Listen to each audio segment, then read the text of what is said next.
It is a beautiful day for baseball. It's a Kids Sunday day for baseball as the Pirates and the Marlins finish off a 3-game series here at Landshark Stadium. The Marlins getting set to take on Pittsburgh and finish off this homestand. It's a big day in baseball as the Marlins find themselves just a game back at 42-40. The Phillies still on top of the East. The Braves and the Mets 3 games back.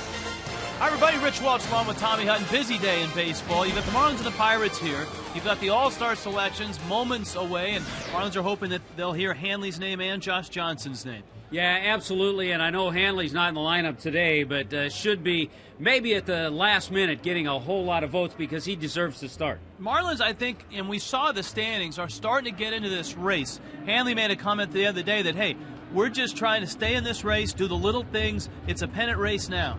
Yeah, it is, and I know the players realize that, and when you realize that, you also think those little things have to be done to win the close games. And the Marlins certainly did that yesterday in beating the Pirates. Today, Ricky Nolasco is back on the mound. What a contrast for Nolasco from the start of his year to where he is now. You know, I think we've seen a little difference in tempo. He slowed it down a little. That's helped the breaking ball. Very consistent with that. He's been able to spot the fastball. He's been able to put hitters away when need be with the fastball, with the curve, or with the slider. 3-1 with a 1.91 ERA since his return in 5 starts since coming back. In the month of May, he didn't pitch well. In the month of April, he did not pitch well. So it's good to see, as we like to call him, the old Ricky is back. If the old Ross Ohlendorf is back, that's bad news for the Fish. Though he's pitched much better at home than on the road. When the Marlins saw him in Pittsburgh, he was lights out. You know, he was lights out in that game. 7 innings, 2 hits, no runs. He was lights out in his last start against Chicago. 7 innings, 4 hits, and no runs. So Ross Ohlendorf is a good pitcher. Interestingly, though, he's been involved in a couple of trades that involve big-name players. Xavier Nady, Randy Johnson, but right now he's a Pirate and he's throwing well. You know who's a Marlin now? Brendan Donnelly, a former Angel and a very good Major League reliever. The Marlins plucked him from the Astros system. He's in uniform, and when we return, Frank Fort will sit down and visit, and maybe we'll have news on who might be an all-star. When we return, Marlins and Pirates getting ready to go.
Off this series, finishing off a 4th of July weekend. And we get going with Frank Fort. Frank. All right, thanks very much, guys. As the Marlins start today, 1 game behind the Phillies in the National League East. A lot of talk about maybe the bullpen needing some help with some injuries. There is another injury. Chris LaRue, the rookie, has been placed on the 15-day DL with shoulder problems. Taking his place, veteran right-hander Brendan Donnelly, part of that great Angels bullpen that won the World Series in 2002. He was pitching at AAA in the Astros organization, but the Marlins have him. He's in the ballpark today, and we spoke to him. With the newest Marlin, Brendan Donnelly, you talk about a whirlwind. You were in Round Rock with Houston, I guess, asked for your release. The Marlins signed you, got on a plane last night, physicals this morning, road trip to San Francisco. You're going crazy right now. Yeah, it's been a crazy 3 days, but I'll take it. I'll take it because the goal right now for me was obviously to get back to the big leagues, and if it means traveling all over the country and not enough time and doing physicals and doing all that, I don't care. I'll take it. You're one of those guys, and there are many in baseball now coming back from Tommy John surgery, which you had a couple of years ago. And how's the arm feel right now? I feel good. I made it back in 11 months with Cleveland, but I wasn't ready. I was able to compete, but my arm wasn't quite ready. It wasn't long enough. But now I'm far enough out. It's fine. I've been throwing, and that's why I went down to the minor leagues and signed with Houston and through 2 months there and to show everybody that, hey, I'm fine, I'm back. There's no worries, don't panic. I can hopefully help somebody, and right now the Marlins are giving me a shot to do that. Dropping right in the middle of a pennant race, but you have experience. You have 17 postseason games and a win in a World Series with the Angels. In fact, you've got a game win in the World Series and didn't give up a run in 7 2/3. Is that one of your best memories in baseball? I got really lucky for a couple weeks there. No, it was 2002 was great. We had we weren't the best team on paper. We didn't have the best talent. But we were the best team at that time, and looking at the Marlin teams from the last several years, looking at these teams with the money they have to work with, these guys do an awesome job, and they got a good group of guys. I really started paying attention about a week ago, like really close attention to what's going on over here, and they got a good thing going. And this is I see a lot of similarities with this team. Maybe not the best talent, but I know it's a tight group, and if you get the best team playing the best at the right time, you never know what could happen. Give us a quick scouting report. What you like to throw? Outs. I like to throw outs. That's all you're getting out of me. Hey, that'll work. Getting outs, that's what it's all about. Brendan Donnelly went through 3 hours of physicals this morning, including full MRIs on the shoulder and the elbow. He's got a clean bill of health. He is in uniform for the Marlins this afternoon. Getting outs, that's what Ricky Nolasco's been doing.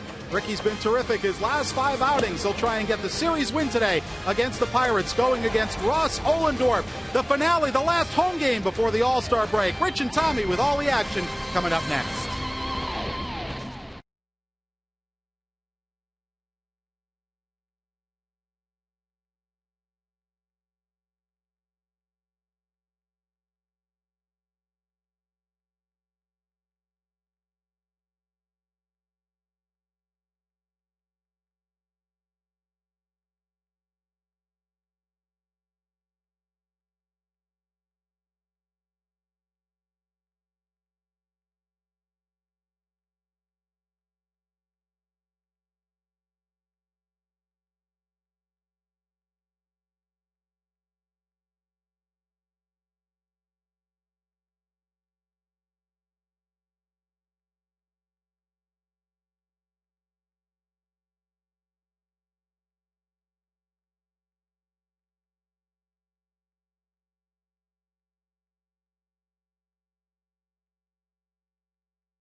Southeast Toyota dealer. You can buy a car that compares itself to a Toyota, or you could just buy a Toyota. Visit your local Toyota dealer today. Toyota, moving forward. By AFLAC, we've got you under our wing. And by FP&L, to learn smart ways to conserve energy, log on to FP&L.com. Take a free online home energy survey. It's warm, it's clear, and we're ready to go. The Marlins and the Pirates. Landshark Stadium. Here come the Pirates at 37 and 44. They are still without Freddie Sanchez with that sore back. Their lineup looks this way. The Florida native Andrew McCutchen leads it off. Jack Wilson at short. Brandon Moss is in right field. Adam LaRoche at first. Garrett Jones in left. Andy LaRoche at third. Ramon Vasquez is at second. Jason Jaramillo, the catcher, and Ross Ollendorf, the pride of Princeton, is on the mound. We've talked a lot, Rich, about Ricky Nolasco, and I think the changes that he made have been subtle. And since he's come back, we've seen more command of his slider and his curveball early in the count. We've seen fastballs spotted in and out. We've seen him not rush his delivery as he was when he was here early in the year. Basically, what we've seen is a much better Ricky Nolasco, a 15-game winner Ricky Nolasco that we saw last year. Yeah, certainly not the Nolasco that the Pirates beat 7-4 on April 22nd in Pittsburgh. Paul Maholm was on the mound that day for the Pirates. Ricky went 6, gave up 6 runs. And he misses upstairs to Andrew McCutchen. Fun to see this youngster. McCutchen, part of the future for the Pirates. Out of Fort Meade, Florida, just south of Winter Haven. No stranger to warm, humid afternoon baseball. No, this is right up his alley. This is the kind of guy, Rich, is fun to track the rest of the year to see how Andrew McCutchen does. He's shown great range in center. You know, one thing that the Pirates did with him is they didn't rush him up the ladder. He probably was, I mean, in some places he might have been in the big leagues last year. He hit .283 in AAA and drove in 50 runs, stole 34 bases. Slow roller. It's going to be a tough play for Bonifacio. You got speed and speed. Bonifacio and McCutchen. That'd be a great grudge match there. Line those two up, see who was faster. Boy, that's a tough play because McCutchen is well up the line. I mean, he's reaching for that off-speed pitch. He was fooled, and it didn't get out to short quickly. Would have taken a tremendous play, and even with a clean pick, I don't know if he would have had him. So an infield single for McCutchen. Here's Jack Wilson. McCutchen has 5 stolen bases. With Baker behind the plate, Wilson a good number 2 hitter.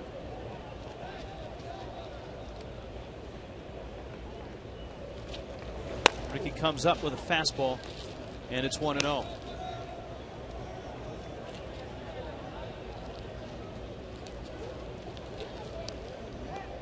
Wilson is 31. He's in the last year of his contract. There is an option next year for Jack Wilson, but it's at $8 million, the club's option. And you would expect that the Pirates, in rebuilding mode, are probably not going to pick up that $8 million option.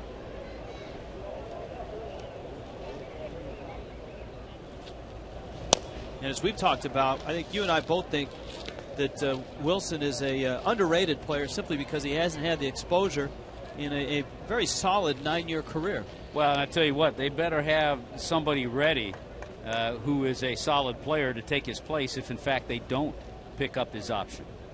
McCutchen from first. Ricky's 2-0. And I suspect that McCutchen's presence at first has bothered Nolasco.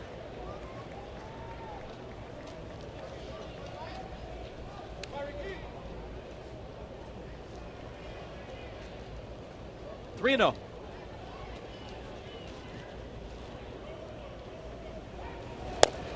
That's a strike at the knees. Bob Davidson is calling balls and strikes. Todd Titchener at first. Mark Carlson at second. Tim Cheetah is over at third base. And, of course, the umpires in both teams still wearing the 4th of July welcome home veteran caps.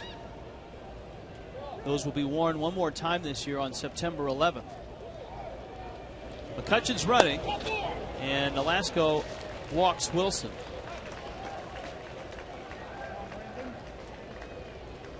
Check in on the defense this afternoon for the Marlins. There's Coughlin back in the lineup, had the day off last night. Cody and Hermida. Wes Helm starting at third base, moving Bonifacio to short with Hanley out of the lineup today. Uglin, Cantu, and John Baker behind the plate. I would suspect Hanley will be back in the lineup in San Francisco tomorrow night. Yeah, slight tweak of the groin and really, Freddie was looking for a day to give him a rest. And so day game after a night game is not a bad time to do it.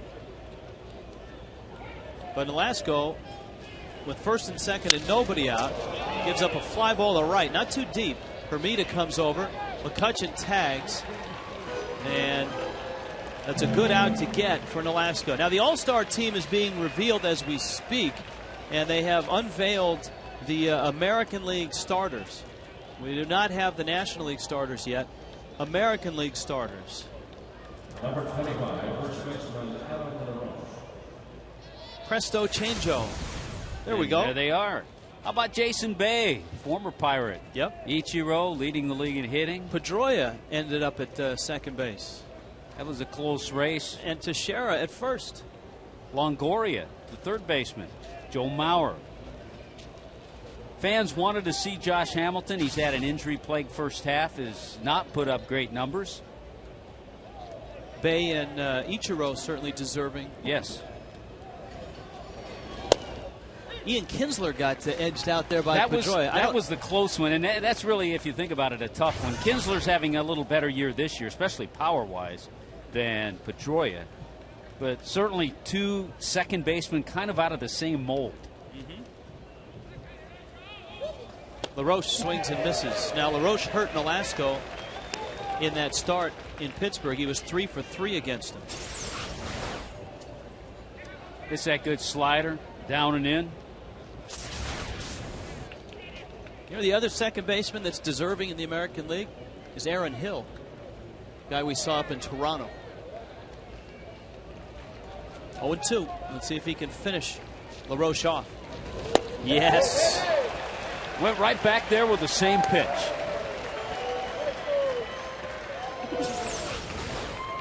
Looks like he goes down and in with the slider.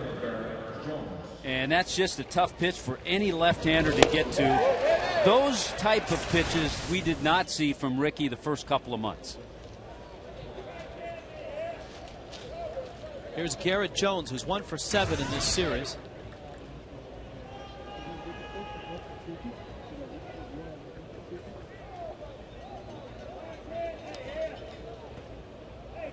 That one hit was a home run against Andrew Miller last night.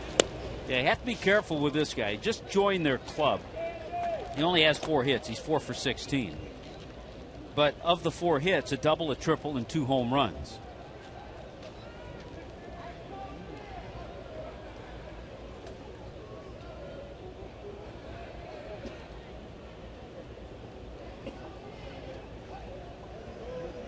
Doesn't look like Ricky and John Baker are on the same page. So they'll restart that sequence of signs. An infield single to Andrew McCutcheon, a walk to Jack Wilson. But Baker and Nolasco have teamed up to get Moss and LaRoche. Ricky's 1-0 on Garrett Jones.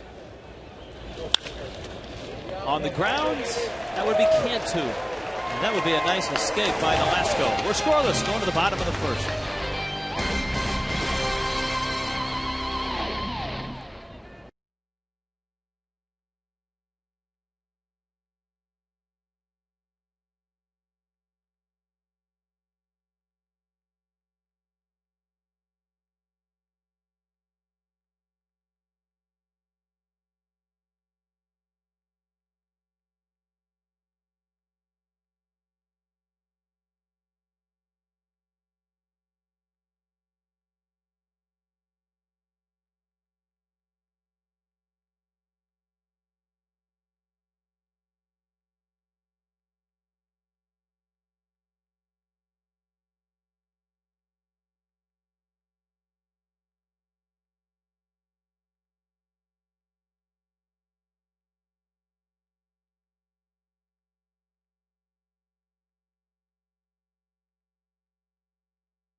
español vía SAP y es presentado por KFC.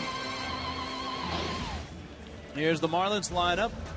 The Fish at 42-40. This is game number 83 on the season. Here they come this way. Chris Coghlan, Emilio Bonifacio, Dan Uggla at second base, Jorge Cantu at first. Jeremy Hermida is in right field. Cody Ross in center. John Baker, the catcher. Wes Helms gets the start at third. And Ricky Nolasco is on the mound. Now, absent from that lineup is Hanley Ramirez as Ross Ohlendorf climbs to the hill. And there's a look at the 26-year-old right-hander who had an outstanding game against the Marlins in Pittsburgh. 7 shutout innings, gave up just 2 hits. Solid guy, 4 pitches. I would say his changeup's probably his 4th pitch, but good fastball, slider, and curveball. Chris Coghlan takes a strike. Just announced, Hanley Ramirez will start for the National League All-Star team. So Hanley getting the day off has just been announced as a starter on that National League team. Congratulations to Hanley, 2nd year in a row. Yeah, congrats, and certainly well-deserved with the first half that he's had this year. Absolutely. We'll bring you the National League starters in a moment. They will announce the reserves. The Marlins certainly hoping that Josh Johnson is on the reserve pitching staff as well. The fastball by Ohlendorf misses up. The pride of Princeton. He's from Austin, Texas. Maybe the smartest pitcher in baseball in terms of just his pedigree and education. They say he was the smartest pitcher on the Princeton team, and that's saying a lot. In fact, they asked Chris Young, the Padre pitcher, if Ohlendorf was smarter than him, and Young said hands down, absolutely. Here's the 1-2 on the way. There's a little dribbler that's cut off by LaRoche. And he throws to his brother, the other LaRoche. That would be Andy to Adam. So they asked Young, are you as smart as Ohlendorf? Because you both went to Princeton. And our Geico quote is from Chris Young. He's way smarter than I am. He's on a different level.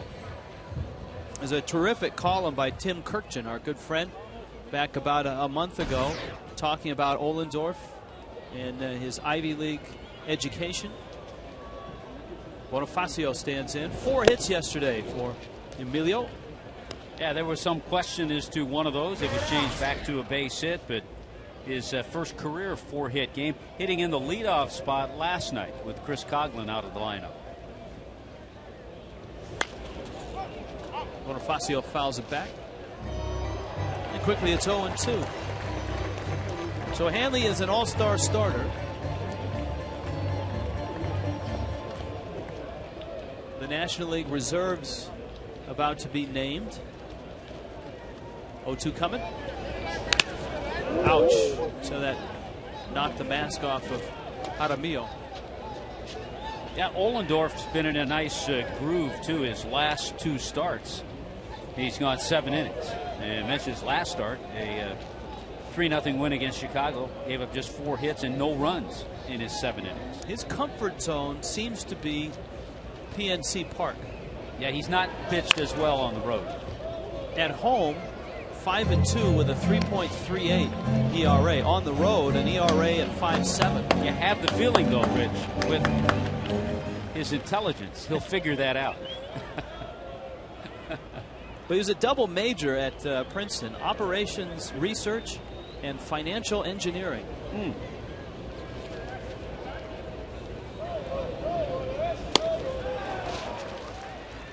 And he throws a fastball by Bonifacio. And we know he reads the scouting reports. Went upstairs with the fastball. Here's the defense for the Pirates. Garrett Jones and McCutchen and Moss in the outfield.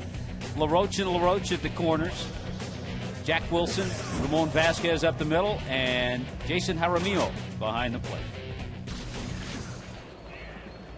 With Hanley out, Uggla slides up to the 3 spot in the order.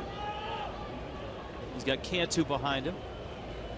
Wes Helms will hit 8th in this ball game. How'd you like to be Jaramillo in this ball game and working with a guy that is considered one of the smartest around, Ohlendorf? I mean, if he shakes you off, you have to just agree. You're thinking to yourself, well, what does he know that I don't? Hey, by the way, with Hanley out of the lineup, You're talking 26 RBIs in the last 12 games. Some other hitters are going to have to pick things up today. Ugla takes outside. It's 3-0. And to me, the ones that come to mind, Ugla, Cantu, Hermida. And they're all in a row, 3, 4, 5 in the lineup today.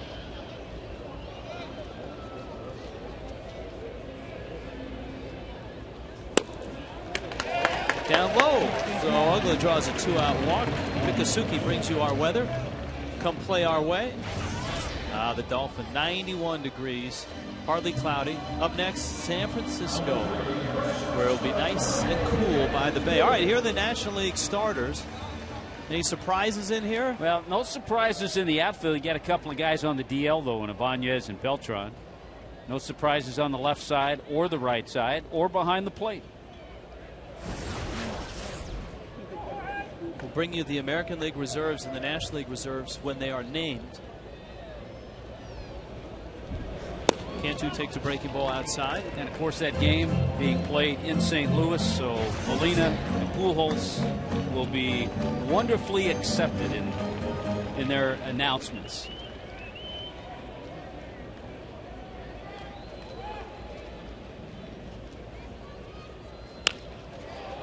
A fly ball out in the shallow right. Out goes Vasquez, in comes Moss. And Ohlendorf goes through the fish in the first. Underway and scoreless on a Kids Sunday.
On a Kids Sunday, the Marlins and the Pirates are scoreless.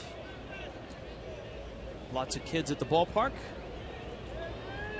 Ricky Nolasco, who had a couple runners aboard without anybody out in the first, and snapped back to form to get those 3 outs. Gets Andy LaRoche with a fastball for a strike. We've talked about Nolasco and his ERA, baseball basics time. How to get your ERA. We'll get back to it after this 0-1 pitch. He's got the slider on his side today. You multiply the earned runs allowed by 9, then you divide that number of innings. Yep. Innings pitched. And Ricky's ERA has gone downhill. In a hurry. I mean, yeah, it's 191 in his 5 games since he's returned. 908 in his first 9 starts before being sent down.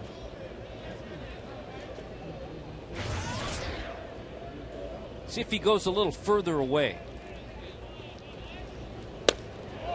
Big breaking ball, not far enough for Bob Davidson. Wow. I think that fooled everybody because it was too good of a pitch. Maybe he thought it was high, but that has the plate, and I'm sure Davidson thought it was a little high.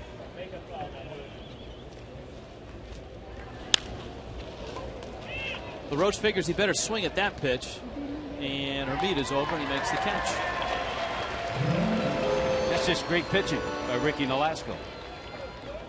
You can lock in priority seating for the new Marlins ballpark today. Purchase a current Marlins season ticket plan and reserve your spot. 1-877-MARLINS. Make sure you don't miss out on premium seating in the new Marlins ballpark.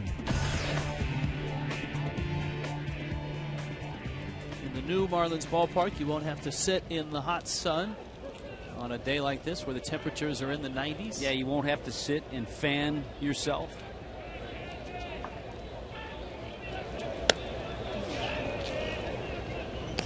Ramon Vasquez.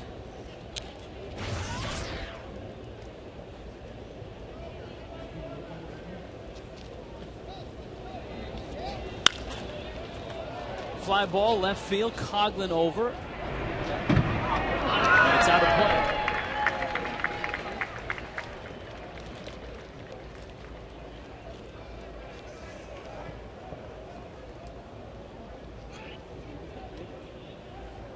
The cool tubs down there in right field.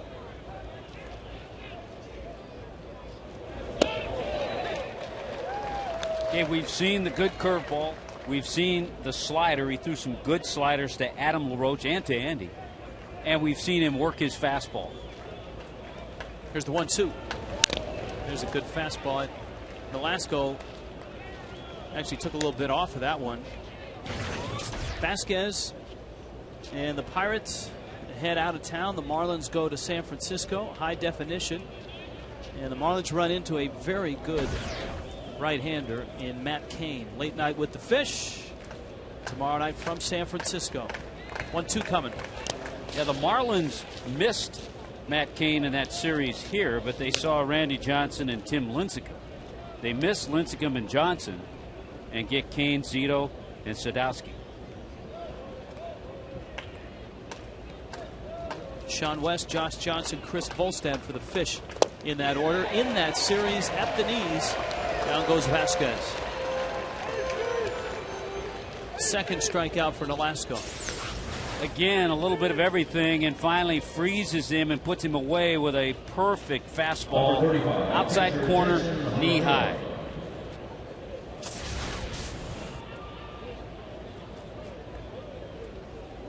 Here's the Pirates catcher, Jaramillo.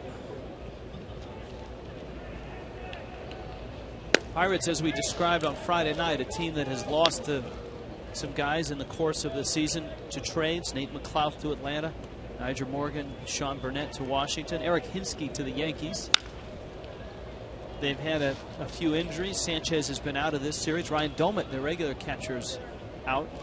But they've played hard. They are not as bad as I think some people assume. They see the 37-44 record and the 16 consecutive losing seasons. I think it's a credit to John Russell, the manager. This team plays hard. They have been in most of their games. It's an interesting point you brought up, and with Jaramillo breaking his bat, I get it in now. But you talk about teams that have had injuries. Every team has injuries. Certainly the Mets have been besieged with injuries. But when you're a team like the Mets, you can fill in with veteran guys like an Alex Cora, like a Fernando Tatis. You don't have to bring up young kids and play them.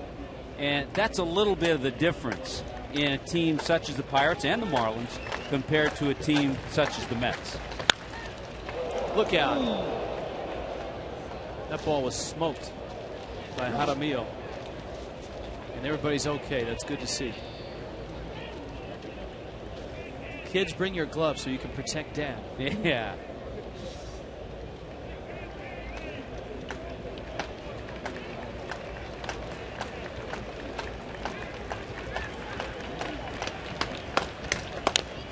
Now, not that the Mets don't have talented young players.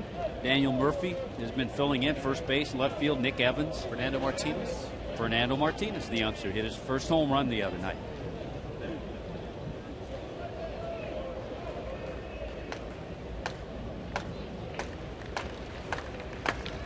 Here's the 2-2. I mean, knock on wood, the Marlins have, and we've seen it with the Fish when you have a season with a lot of injuries, such as Freddie's first year in '07, where the entire pitching staff was seemingly on the disabled list. Here's the 2-2. Ugla has it. Ricky Nolasco goes 1-2-3 in the second. We are scoreless.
Baseball's biggest stars will go head-to-head for one spectacular night in the summer's biggest event, as Fox brings you every thrilling moment of the 2009 Major League Baseball All-Star Game. Coverage begins Tuesday, July 14th, live from St. Louis at 8 Eastern, only on Fox.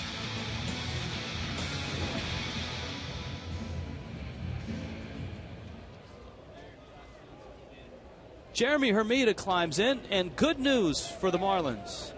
Hanley Ramirez is a starter, and Josh Johnson has been named to the All-Star team. That's just outstanding, and he deserves it. He deserves to be there. And he's going to be amongst the game's best because he's one of the game's best. So the Marlins have two players right now. They continue to announce the National League reserves and pitchers. Ryan Franklin, Heath Bell. A couple of deserving closers who don't have real big names or resumes. Yeah, Heath Bell's kind of taken over in San Diego. Has had an outstanding year. Ryan Franklin had a battle for that role in spring training. Hermida sends that one into the seats. Jeremy with Ross and Baker to follow.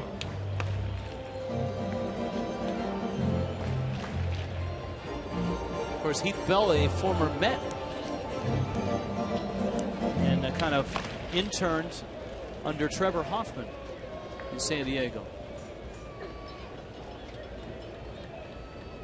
Ross Ohlendorf.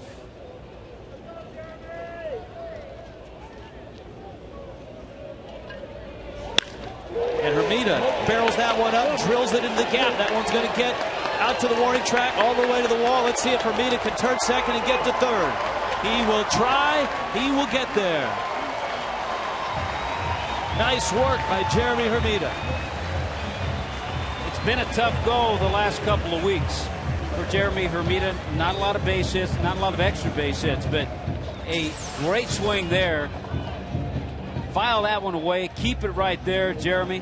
Line drive. Once it gets into that right center field gap, going all the way to the 404 marker, Jeremy Hermida was able to get to third base. And for Hermida, his second triple of the year.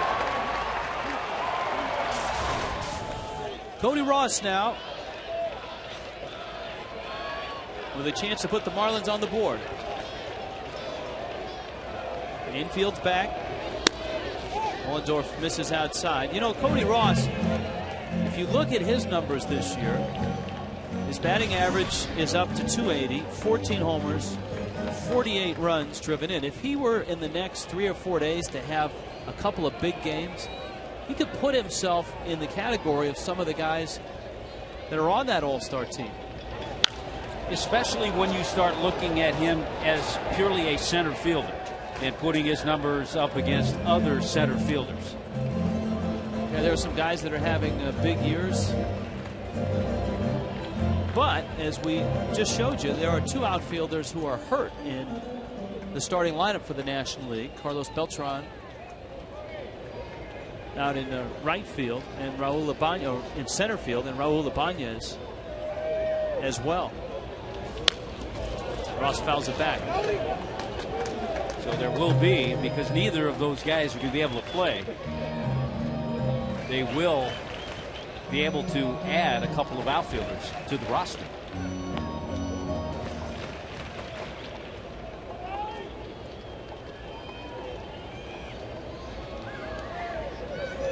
Infield's about halfway. They're not all the way back. They're not all the way in. Yeah, with 2 strikes, they've kind of crept up. Yeah.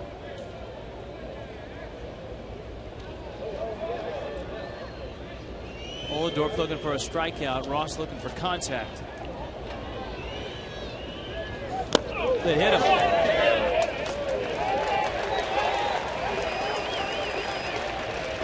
That's going to bring Baker up with runners at the corners.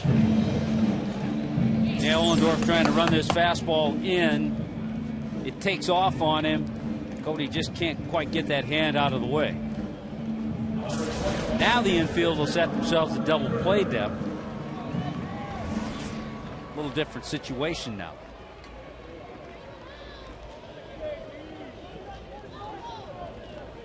Baker climbs in. A nice night on Friday. Bake was 2 for 4. A homer, a double, 3 RBIs.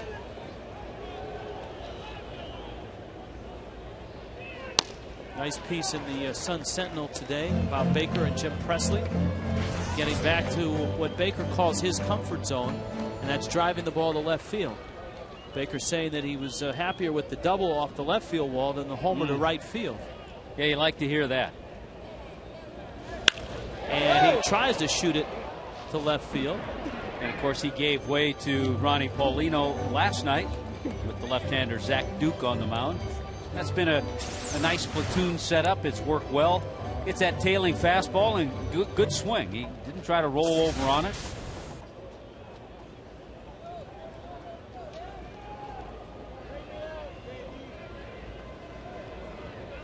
So it's 1-1 to Baker, with Ross and Hermida at the corners, and then Bake will step out.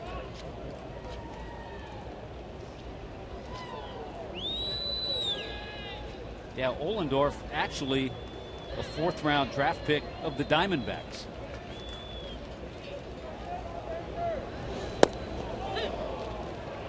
And as you chronicled, the guy that's kind of bounced around in big trades. I mean, he's been the younger prospect in a couple of big-name deals. Yeah, he went from their organization to the Yankees, the Randy Johnson deal, and then came to the Pirates from the Yankees in the Xavier Nady deal. Baker rolls over on it. It's 1-2.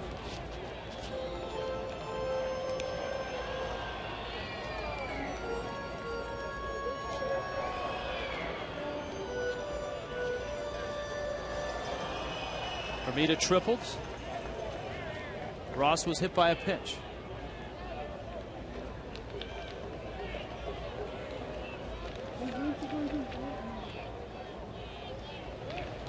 Probably not too many games this warm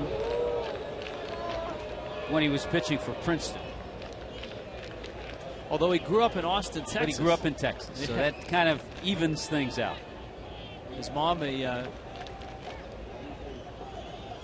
high-ranking official at the University of Texas. Bake hits a big chopper. LaRoche picks it, and the throw is offline, and scoring is Hermida. Adam LaRoche gambled, and he figured he had a shot at the plate, and he did, but his throw brought the catcher, Jason Jaramillo, off the plate. Yeah, I think a couple of things happened to LaRoche, who's a fine first baseman, only one error this year. Once this ball was chopped the way it was, he came in to feel it. That was about his only play. It would have been hard for him to stop and throw to second, hard for him to stop and flip to the pitcher covering first. A good throw, he gets him, but it's still a tag play. It's not a force play at the plate.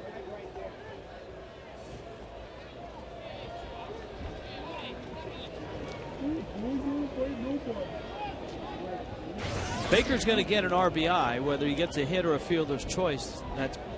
Yeah, fielder's choice is the ruling. And RBI number 24 for Baker. And here's Helms, who is in the 8th spot.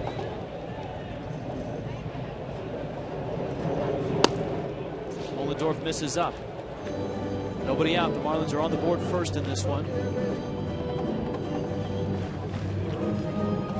You know, it's something the Marlins were able to do last night as well, and something they hadn't done in the previous outings against the Pirates. The Pirates had been getting on the board first. Ohlendorf with a breaking ball and a strike. Helms has had some big at-bats in this homestand. Ross and Baker. Wes had a pinch hit double as the Marlins came from behind to beat the Nationals in one game and then drove in another run late in another comeback win. One thing we've seen from Bob Davidson, the home plate umpire, he's not going to call that higher strike. That's okay. He's consistent. He's called a few strikes right around the knees.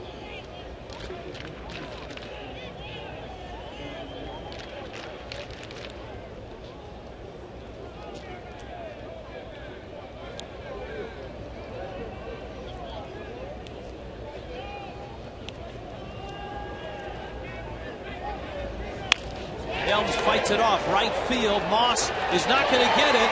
Good jump by Ross, but he's held.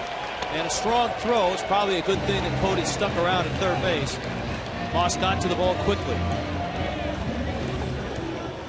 Hey, great job by Wes Helms to fight that ball off. And I'm with you. I saw Cody get a great jump. He realized that ball was going to drop. A lot of runners will kind of tentatively go about halfway. But he knew that Moss wasn't going to get to it.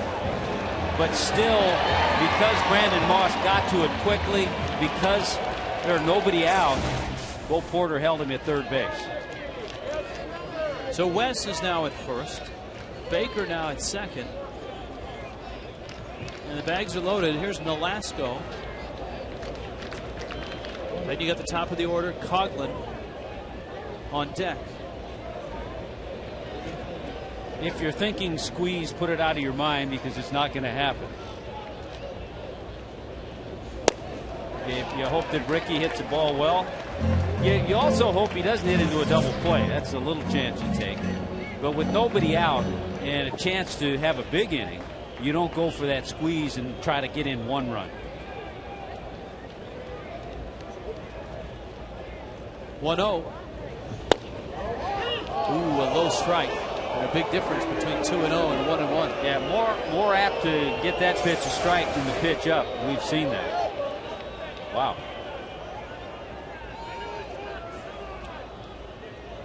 Ricky, out of the corner of his mouth, may have said, "Give me that one too." Breaking ball and a chopper, and that should be a double play. It is. The Marlins will get at least one run out of it. So that's a danger. No RBI. And Coughlin up with 2 outs and a runner at third. Yeah, it's exactly what the Pirates want, to help them get out of the inning. They still have another out to do so, but they'll trade the one run for 2 outs. And now you look to Chris Coughlin and maybe think he'll get a 2-out base hit.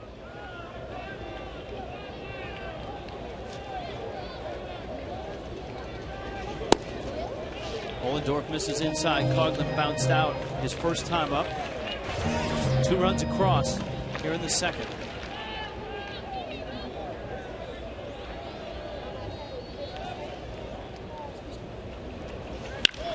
Coughlin scorched it, and LaRoche made a nice play. So the Fish have to settle for a run and a 2-0 lead.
It's the third inning. It's a kids' Sunday, and many of the kids in this ballpark play youth baseball around the area, and many of them hope to grow up just like the guy that joins us now. Sean Ochinko joins us now from Parkland, who you played locally here. You went on to LSU.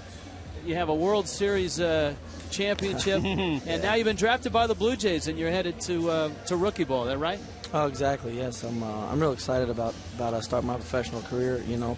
And coming off a national championship with the Tigers, it's just these last couple of weeks have been the best weeks of my life. All right, so give me the timeline of you growing up as a kid and what levels and what teams you played on here locally. You know, I played for the Bombers when I was a young kid, from 12 to about 14, and then I started high school, went to Douglas for 4 years, and I played for the Midland Redskins, travel ball. Then I went to LSU, played in the Cape Cod League twice. And then this past season, just finished up my junior year and got drafted in the 11th round by the Blue Jays. So. How did the choice of LSU come about? Did you have other choices? Yeah, you know, I had University of Florida, I had Auburn, I had Kentucky, I had some other spots, but you know, just the tradition there, and they've had so many good players, and they have such a great fan base that that's what I thought was best for me. Ohlendorf lines out to Hermida. I've been told that the facilities at LSU are some of the best. Do you know what you're expecting when you go to minor leagues? I know it's going to be a step down. I know that. I know from my friends who are in pro ball, they said I got it pretty spoiled right now. But you know what? I had a great 3 years there, and I wouldn't trade it for the world, and I'm ready to move on. How about the experience in Omaha? Oh my God, it was a dream come true, man. It's something that I dreamed about when I was a young kid, and it actually happened, and I was just so graced to have it happen to me. Andrew McCutcheon takes a strike. Now, we saw you in that video there with a first baseman's glove on. We know that you catch and play first base, drafted as a catcher. Right. Well, the thing was, we had another guy in front of me who was real good behind the plate, you know, and coach thought it was best that because I was hitting pretty well that I played first, and you know, obviously as a 5'10" first baseman, there aren't many of those guys in the big leagues, so they thought I worked well best behind the dish, and that's what I'm going to work on for the next couple of years. Is there a big league catcher, a guy that you pattern yourself after, or you look up to? Yeah, I like Joe Mauer a lot. I mean, I don't know who doesn't like him. But, what isn't there to like? But he just makes the game look easy, and I just like the way he slows the game down, and he's definitely a special player. How about growing up as a kid in South Florida?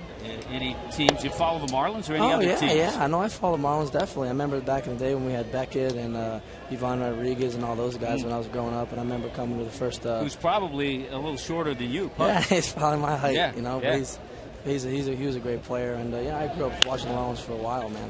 Ground ball in the hole, and again, McCutcheon beats it out. Did you ever play against McCutcheon in travel ball or growing up as a kid? Because he's from Fort Meade, and you guys are about the same age. No, you know what? I remember going to a lot of tournaments. I never actually played him in a game, but a lot of perfect game tournaments. I've he was on other teams, and God, he can absolutely fly. You know? Yeah, 2 infield hits today, the only 2 hits for the Pirates. Jack Wilson comes up.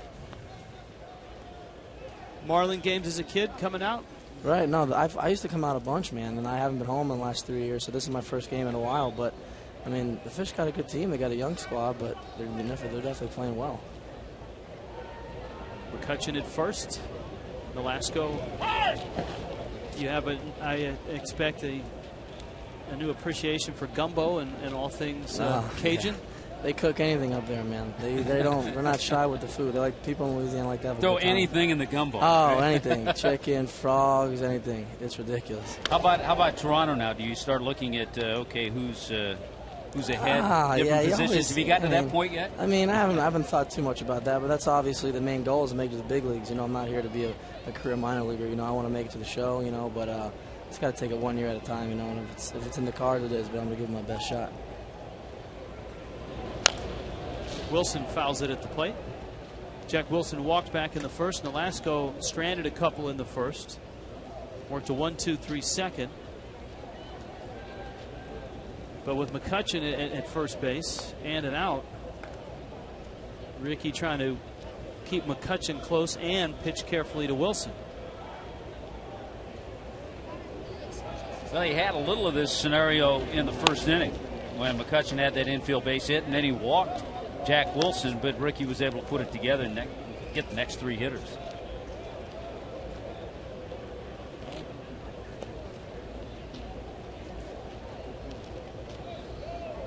One and one with McCutcheon.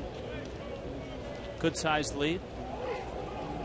If you've just joined us, the Marlins found out that Hanley Ramirez will be starting in the All-Star game. Josh Johnson has been named as a reserve. The Pirates have Freddie Sanchez headed back to the All-Star game, who has missed this series. It'll be the 3rd time that Sanchez has been to the All-Star game.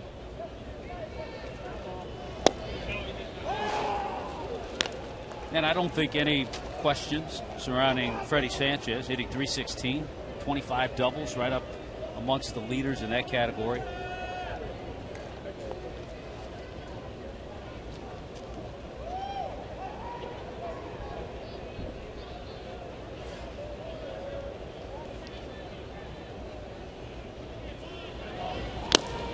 Good high fastball. Wilson just got a piece. Count evens at 2-2.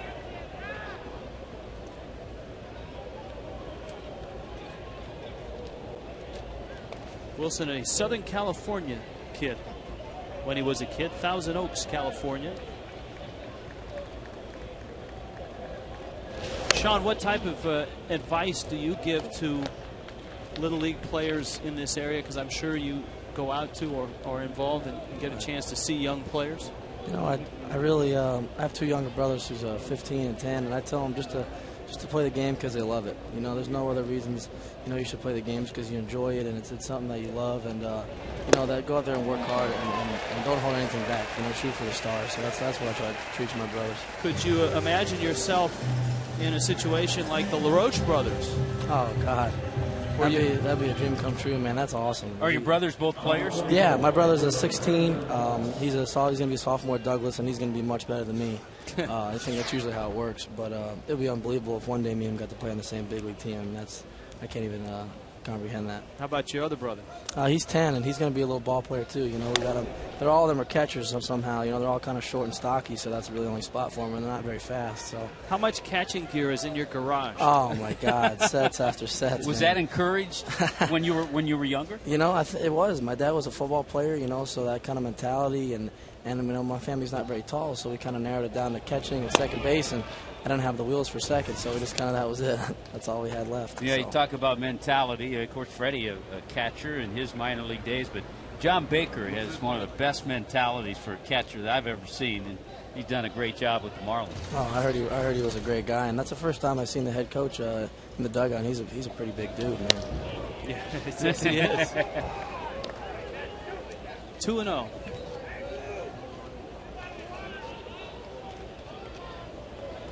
So when do you? When's your first game? When's it? You know, I head up there on tomorrow, and I got to do a physical and stuff like that, and work with the hitting coach for a couple days. And I think I'm going to get McCutcheon on the move. Baker's throw not in time. I think I'm just going to go up there Monday and work with the hitting instructor, and then get a couple of bats in rookie ball, kind of get my feet wet. I haven't played for about 2 weeks, and then they said between 5 and 10 days they were going to send me up to the New York Penn League. So you'd get just kind of get going a little bit Yeah, rookie ball, and then exactly. Rookie ball is probably mostly high school. Right, So, right, yeah. right, exactly. So I'm going to kind of go there and get a few at bats and catch some bullpens and kind of get my legs back under me, and then they're going to send me up to the Penn League, which is probably more some guys my age. Bus trips or flights in the SEC? Oh, it's flights at LSU where they got big money, man. Everything is flights, and I'm about to go from flights to 7-hour bus trips. So I'll bet you the per diem is a little less in the. No, I bet. I mean, LSU was definitely first class, you know, but I know it's going to be definitely a change, but I'm okay with it. 2-2. Nolasco trying to finish off Brendan Moss. Andrew McCutcheon is in scoring position. See if he tries to put him away the way he put LaRoche away with slider down and in. Yes, and he went. Yeah, he did. That's a good call right there. All right, Sean, congratulations on getting drafted and signing and the national championship as well. Thank you so much. I appreciate it. Best of luck to you. Parkland Shanochenko.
Getting a couple of runs in the second. Jeremy Hermida opened it up with a gap shot. Kids Sunday. Tommy, what's a gap shot? What's a gap shot? Well, the gaps are in right center and in left center. Right out in there. So if you hit a ball in one of those areas, it's a gap shot, a gapper. Usually a double, sometimes a triple. A lot of triples in this ballpark because the gaps are spacious. So Hermida with the triple, that started things out. The Fish cashed in 2 runs. And Bonifacio leads it off. He struck out back in the first. He had a couple of bunt hits yesterday. And he takes a strike. When I think about it, the only 2 hits for the Pirates are infield base hits by Andrew McCutcheon.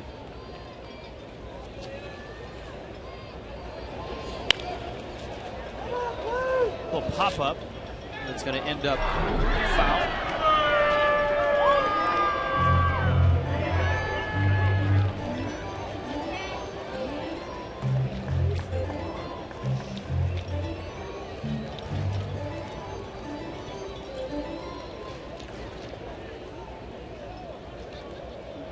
A 4-for-4 night last night.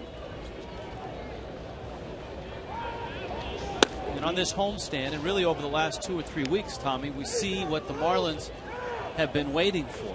Yeah, what they've been hoping for. The excitement that he can bring to a lineup, the pressure he can put on defenses.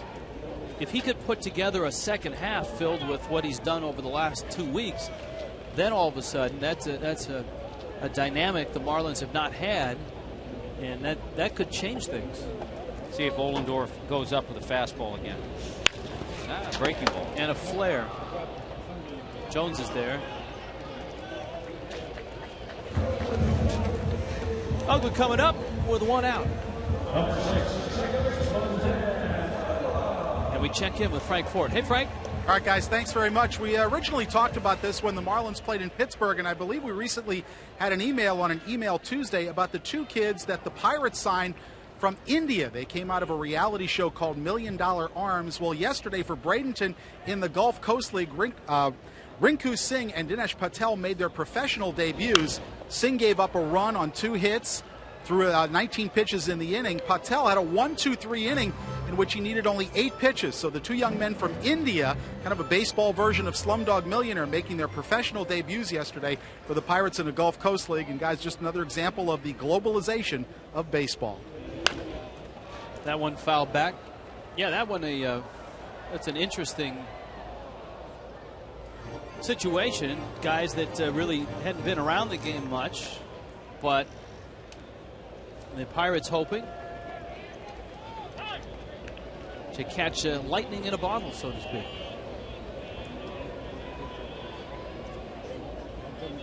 I hope it doesn't get to a point, though, where we have to have reality shows to find talent. Ugla goes down on strikes, and Cantu comes up.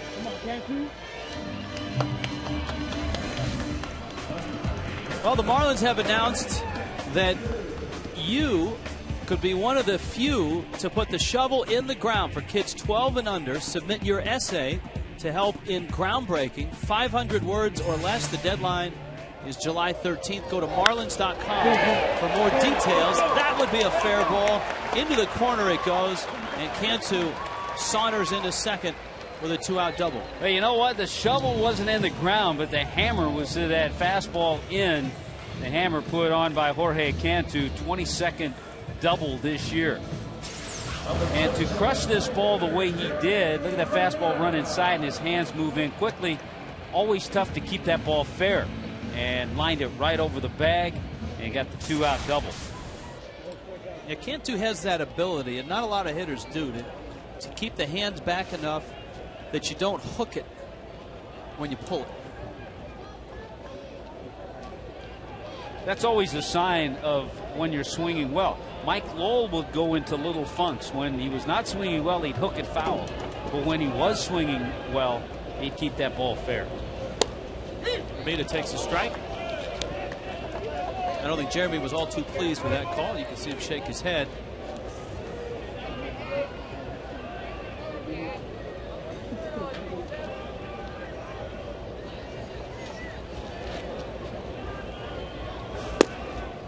Ohlendorf figures he'd go right back in there, and it's 1-1. Triple in the second. Came in to score on the Baker ground ball.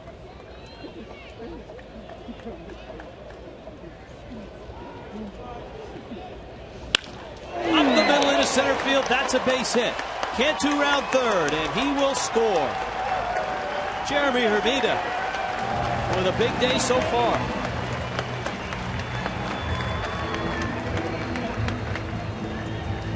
You gotta love those 2-out runs. 2-out double. Jeremy Hermida just thinking RBI. Goes right back up the middle off a 2-seam fastball from Ohlendorf. Hangs it into center, and the Marlins are up 3.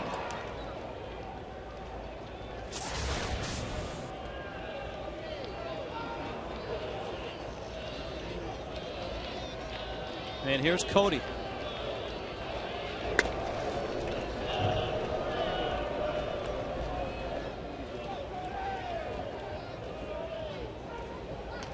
Ross was hit by a pitch in the second. He came around to score.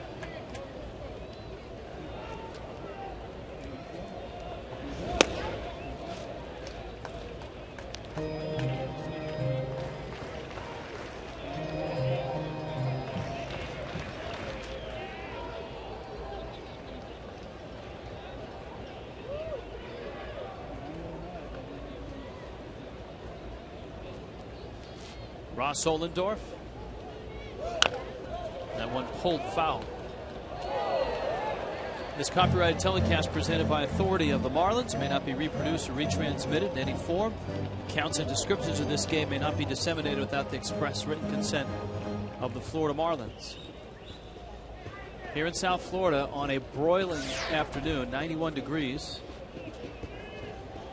A Michigan fan, apparently.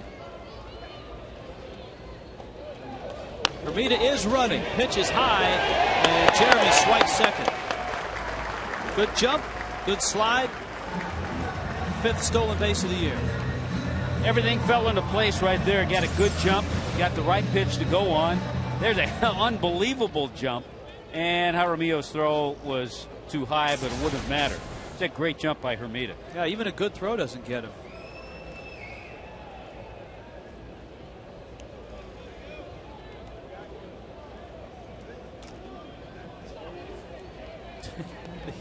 The sequence of signs apparently not to Ohlendorf's liking.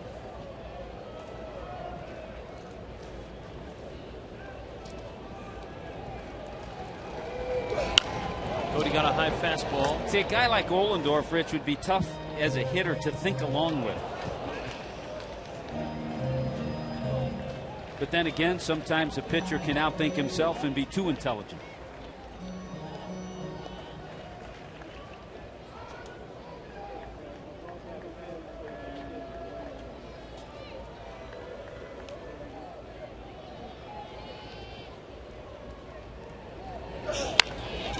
Off the end of the bat, it squirts out towards Vasquez, and his throw is just in time to get Cody. A Cantu double and a Hermida single with 2 outs produces a run.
All right, we've told you that Hanley Ramirez will start and Josh Johnson has made the team. Here are the National League reserves. Justin Upton, Brian McCann, Brad Hopp.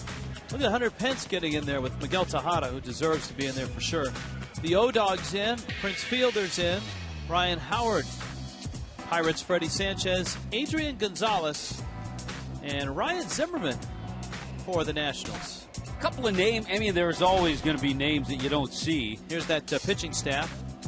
Got some good starters, Lincecum and Kane from the Giants. Billingsley throwing well for the Dodgers. Great to see Josh Johnson's name right there. Marquis, Cordero, Santana.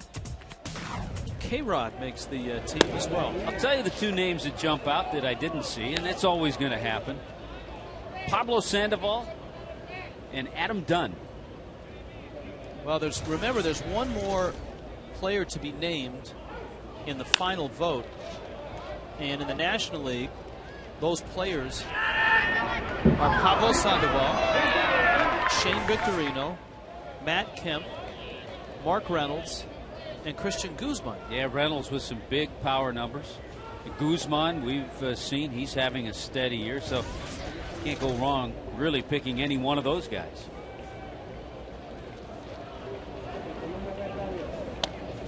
And as well, as we've noted, there might be a couple of guys added if neither Ibanez or Beltran can play.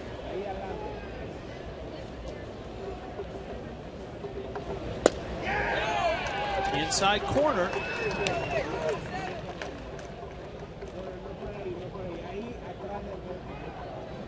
Is that gum on the side of LaRoche's helmet? I think it is. Here's the 2-2 pitch. Now, it's one of two things. Either it's his gum. It's his gum, and he just likes to save it up there and doesn't like to chew it while he's hitting. Or somebody's playing a joke on him. But if you put the gum on the helmet, if somebody else did, he would see that when he put the helmet on. So you think he pops it out, puts it on the helmet, and will throw it back in? When he likes to taste the pine tar. Swing and a miss. Another good slider. Well, so far, the gum is still on the helmet. Well, he's 0 for 2. He may change. Here's the duck. Last Pirate to lead the National League in wins. Ooh. Wow.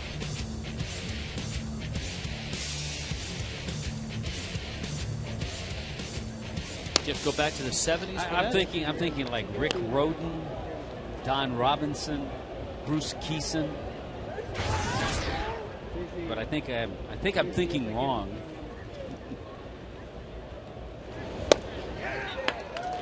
Velasco comes in and gets a strike on Garrett Jones. Got a little help from our crack staff, but this is just a guess. But Doug Drabek. That's a good call. Good call, but I don't know if it's correct. But a big part of those Jim Leland teams, Doug Drabek. But Steve Blass. Steve Blass, yeah. Bob Walk.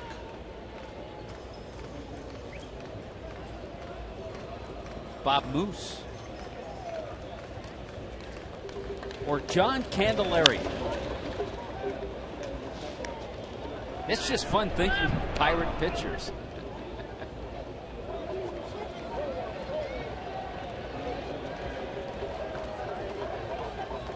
One and two.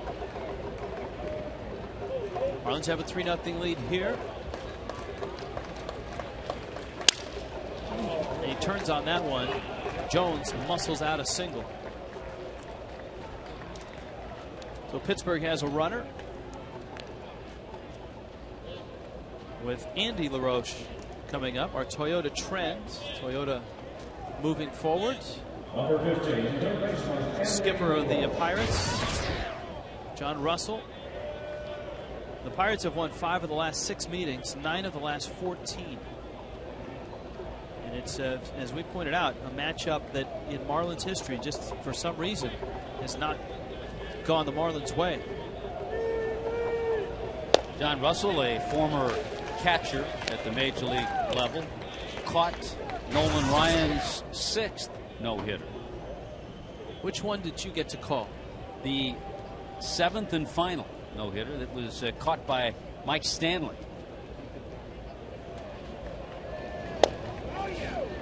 We had that note when we were in Boston that Jason Varitek has caught 4 no-hitters, and that's tops in baseball history.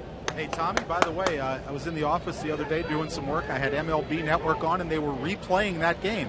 And I heard your voice. I said, Tommy's in the office? No, yeah, he's on TV. That was shocking, you thinking I was in the office. It was shocking. No, but I heard your voice, and I looked up. I go, where is that coming from? That was an exciting game. He had 16 strikeouts that game. What? With the late Don Chevrier. Look at that guy's even surprised that you were in the office. 1-2. Ugla gets the out at first. Good decision by Dan, because going to his left, he was off balance. that had the feelings of ball in left field. Yeah, and you make that decision. This is why baseball is so great. People will ask you situations, well, what do you do in this case? Well, so many things factor into it. You make that decision, number one, because there was a little bobble. I think he initially thought about it. But you also make that decision because of the score. You have a 3-0 lead. You want to get outs. You want to get the second out. And you don't want to open the door for the Pirates to have a big inning. Ramon Vasquez.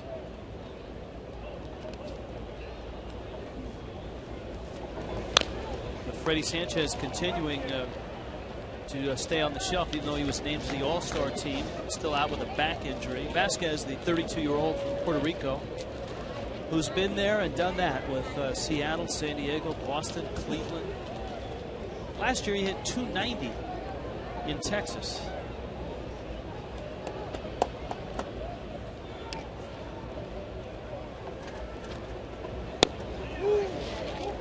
That's a great place to hit. What a contrast for a guy like Vasquez from hitting in the American League and playing half your games in Texas to going to the National League and hitting in Pittsburgh, which is a great pitcher's park with a very slow infield grass and expansive dimensions. See that pitch there? That's been a great one all day for Ricky. That slider down and into lefties.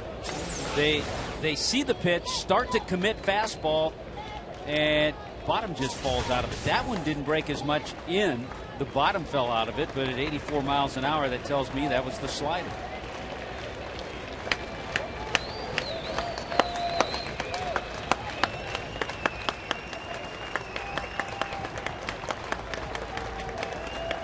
One-two. Oh, again. Ricky Nolasco finishes off Ramon Vasquez and has held the Pirates off the board through 4 innings. 3-0 Fish.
South Florida, when you need a car, truck, or van, who are you going to call? 1-877-MAROONY.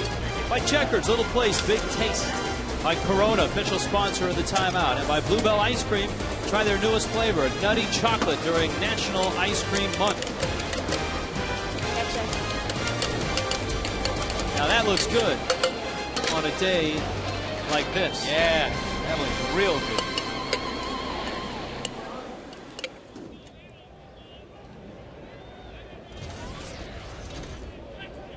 Here's Bake. And Ohlendorf misses down low. Yeah, I mentioned Adam Dunn. You're not seeing him on that list. Hit his 300th home run. Remember, in town here, he had 297. So Adam Dunn with 22 home runs, and just last night hit his 300th career home run. He might be a guy that Charlie Manuel goes to if a Beltran or Ibanez can't go.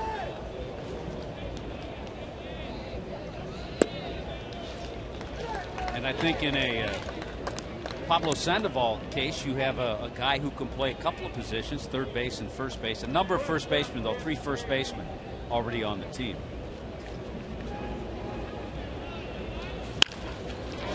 Baker back up the middle.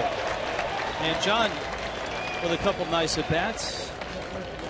Driven in a run, and now he's got a single. And he's good friends with the Duck. I don't feel real confident about our guesses this afternoon. We were all over the map. Yeah. We may have gone too far back. John Smiley. Yeah, we did. The lefty, John Smiley. He was on that same staff with Drabek.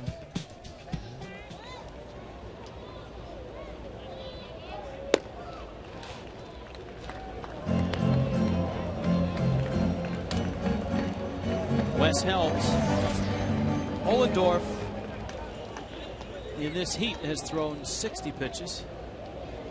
Nolasco has thrown 70.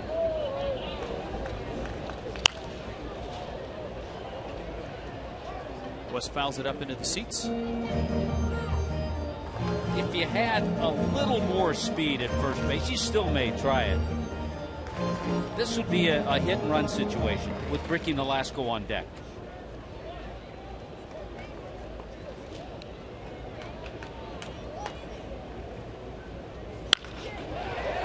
Boy, it's just foul, and that's hit well. Helms single back in the second.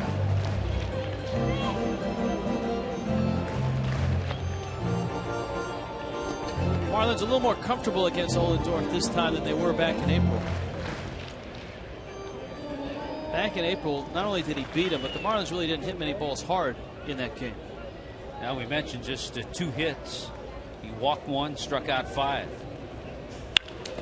Helms stays on the breaking ball.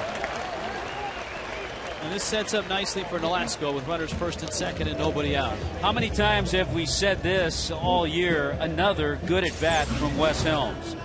With 2 strikes, breaking ball, just reaches out, a borderline pitch, maybe a strike, maybe not. And Wes pokes it into left field. And you're right, sets it up for Ricky to drop down a sacrifice bunt.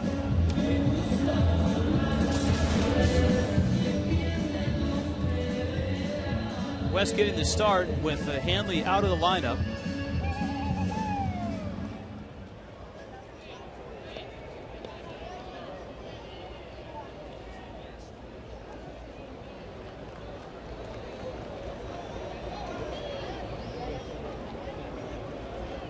Ricky bounced into a double play. That brought in a run in the second. Just to show you, Rich, that we weren't all that far off, did a quick check on Pirate lore.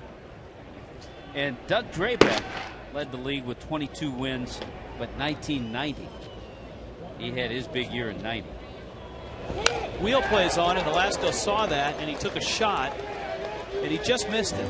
He fouled the ball straight back. Watch the infield, watch the big hole open up in the middle, and Ricky took a poke at it.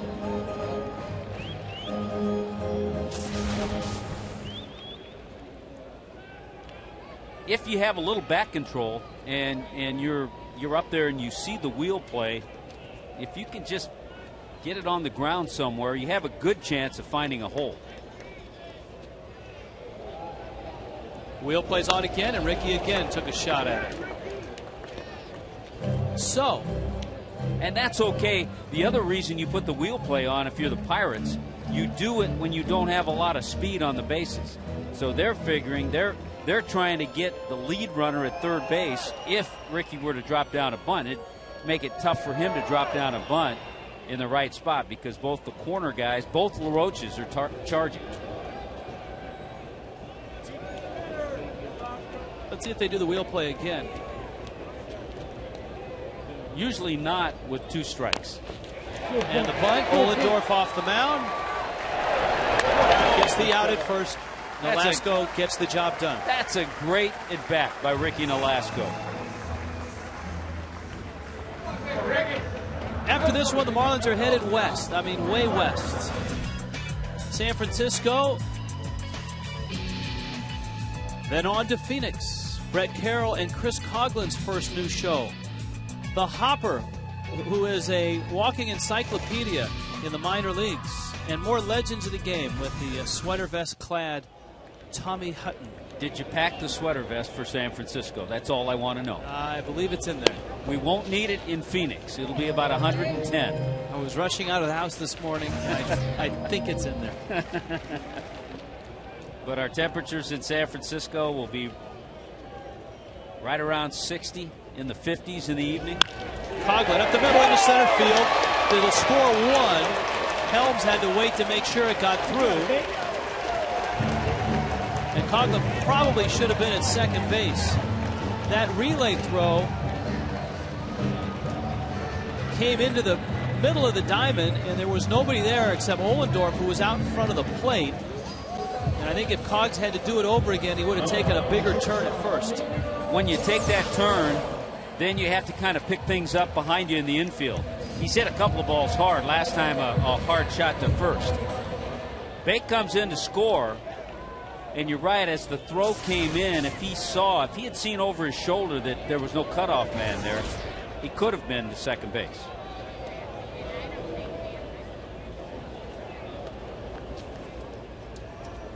Bonifacio.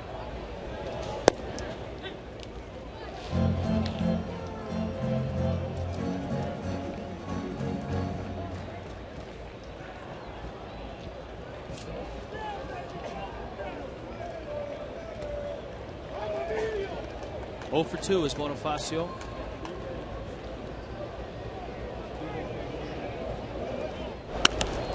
Ohlendorf figures he'd go over. Make sure Coughlin doesn't get too big a jump. Got a little outside chance for a squeeze. It's a possibility.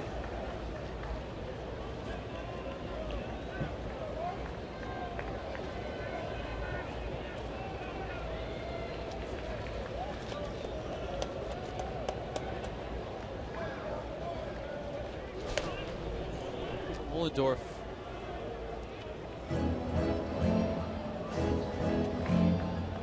Keeping him close, and as well maybe trying to draw some movement out of Helms at third.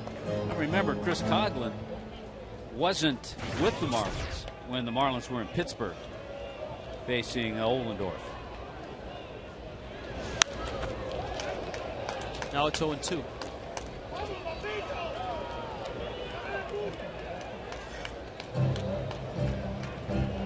Bonifacio tantalizing the fish last night, 4 for 4, but 0 for 2 here. And behind in the count, 0-2. And an obvious situation where if he can just put it in play on the ground, his speed is such that it's tough to double him up.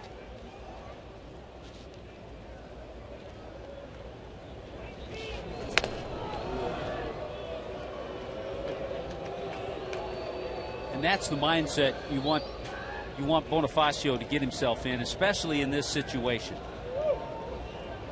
Again, just part of the learning process, thinking through ABs.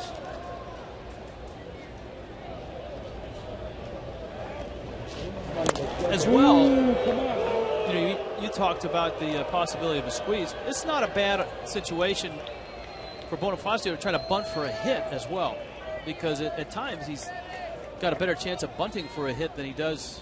It's too late now. He has 2 strikes. Oh, understood. But if he were just to try to drag a bunt. Yeah, because, I mean, he's a strikeout liability just like that. If early in the count you got the first baseman holding the runner, that's prime area for a bunter. Yeah, if you have the speed of Bonifacio, you just drag a bunt, even if it's not a base hit, but if you get it to the right side, the only out they're going to get is at first base. They'll probably get Bonifacio, but a run comes in. And you're right, susceptible to the strikeout, which he did. Now all of a sudden 2 out, and that runner's still at third base.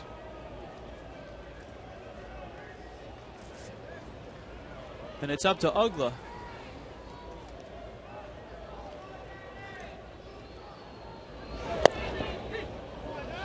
And a strike from Ohlendorf.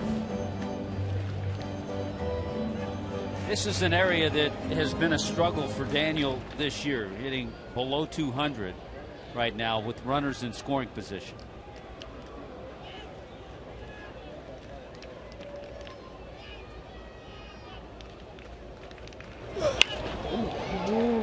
Popped him up shallow center, and that ball's going to drop. 1 run in, and the Marlins get a bleeder. And Ugla gets a hit with a runner in scoring position. Yeah, and sometimes it takes one just like that. His strength allowed him to get that ball deep enough beyond the infielders, but shallow enough that the speed of McCutchen couldn't get to it.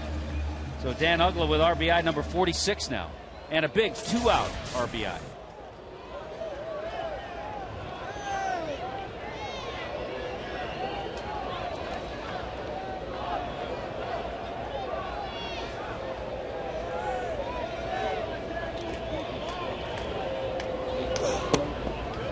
Cantu now.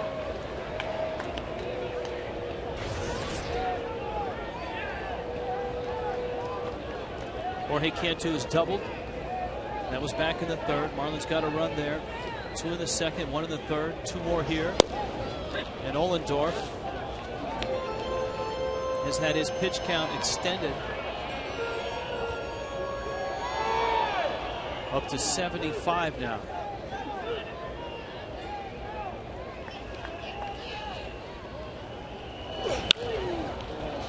Popped him up. Vasquez makes the catch, but the Marlins scratch out 2 more. 4 singles equal 2 runs. It's nice.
Florida Marlins Baseball está disponible en español vía SAP y es presentado por KFC.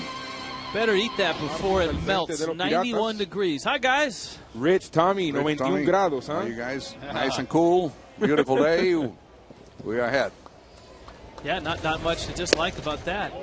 Not much, Cookie, to dislike about the way Ricky's pitching, too. Oh, he's pitched very well and mixing his breaking ball and his changeup with his fastball and doing a great job on only 3 hits. He allowed 2 of them infield hits. Y este roletazo por segunda Ugla, se desliza on his Ugla knees. y del 4 al 3 saca el out. Very nice. Cookie, big day as we watch this Ugla play. That was a good defensive play. We can't hear you guys very well, but we'll hang in there. We were going to talk about All-Stars. Hanley Ramirez, the starter, and Josh Johnson named to the reserves for the National League. Well, I think it was a very good selection of both of those guys deserve to be in the All-Star game. Johnson had done a great job from last year, winning 14 games and losing 2 games, and Hanley Ramirez just leading the league in hitting and bringing in a lot of home runs and RBIs. I think he both deserve to be selected to the All-Star game. Cookie, you were an All-Star, right? Yes, sir. 5 times, right? 5 times? Yes, sir. That's a thrill, isn't it, Cookie? Absolutely. To be represented there by your teammates, you know, and by the fans, I think is a great honor. And everybody should participate. Everybody should go to the All-Star game. Whenever selected. I don't know if you've had the opportunity, and I don't know if we have enough time, but tell them that story about pinch hitting for Rod Carew and hitting a home run in the All-Star game. Oh, that was in Atlanta. Rod Carew was playing second base, and then I was going to have a drink of water. And the manager says, Cookie, you mind if we don't use you? And I said, wait a minute, Errol Weaver. I said, everybody wants to participate, of course, on an All-Star game. And besides, Rod Carew has a pulled muscle in the right side. So he went over and asked him, and true, he told him that he was hurting. So he said, well, if Carlton Fisk gets on, you're going to pinch hit for Rod Carew, which he did. He got a base hit, and then when they announced my name hitting for Rod Carew, I got booed like you never heard of any ballpark in the United States, you know. How can you be pinch hitting for the lead? And the hitter that's leading the league in home runs. And then I hit a home run, a 2-run homer to put the American League ahead 3-2. So. That's a great story. That's a great story. Yes, sir. And that's your best All-Star memory? What was your record in All-Star games? Well, I hit 333 with 1 home run and 2 RBIs. That's not too bad. How about your team? Did your team win? Well, yes, we won some and we lost some. I think it's a little too far away for him to remember, huh? You know, well, no, there's 5 times. You know, the National League at that time was really playing very well. Yeah, but it's then, kind of gone the other way. There was a period of time the National League won 14, 15 in a row. Now the American League's kind of taken over. That is correct. And also in the World Series. You know, we got to do something to keep it here in the National League. All right, guys, have a good show. You too, guys. Okay, guys, and have a safe trip. I certainly hesitate, and I will not ask you this question with an 0-2 count and 2 outs. But I do have an all-star question for you. I want your opinion next inning. McCutchen takes inside. Andrew McCutchen has 2 infield singles. Just 2 of 3 hits that Ricky Nolasco has given up. Nolasco, through 4 2/3, has struck out 7. And the whole key to this whole question is that I remember to ask you next inning. Don't misremember. I'll make a note. Okay. In the bottom of the 5th inning of my scorecard. Ricky's pitch count's been up there. Mainly because of the strikeouts. Yep, he's at 81.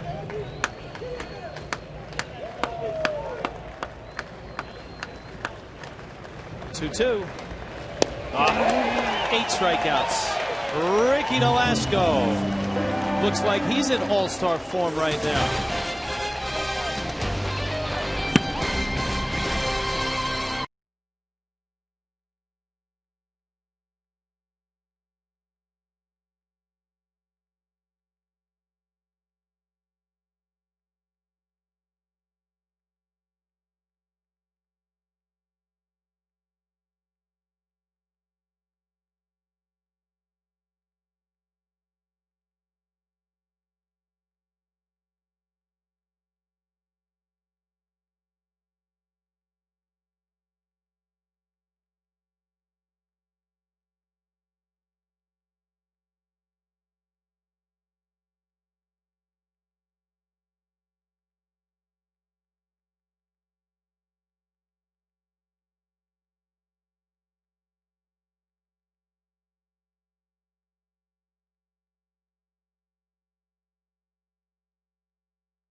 AT&T, the nation's fastest 3G network. That's how I get ready for a day game. AT&T, your world.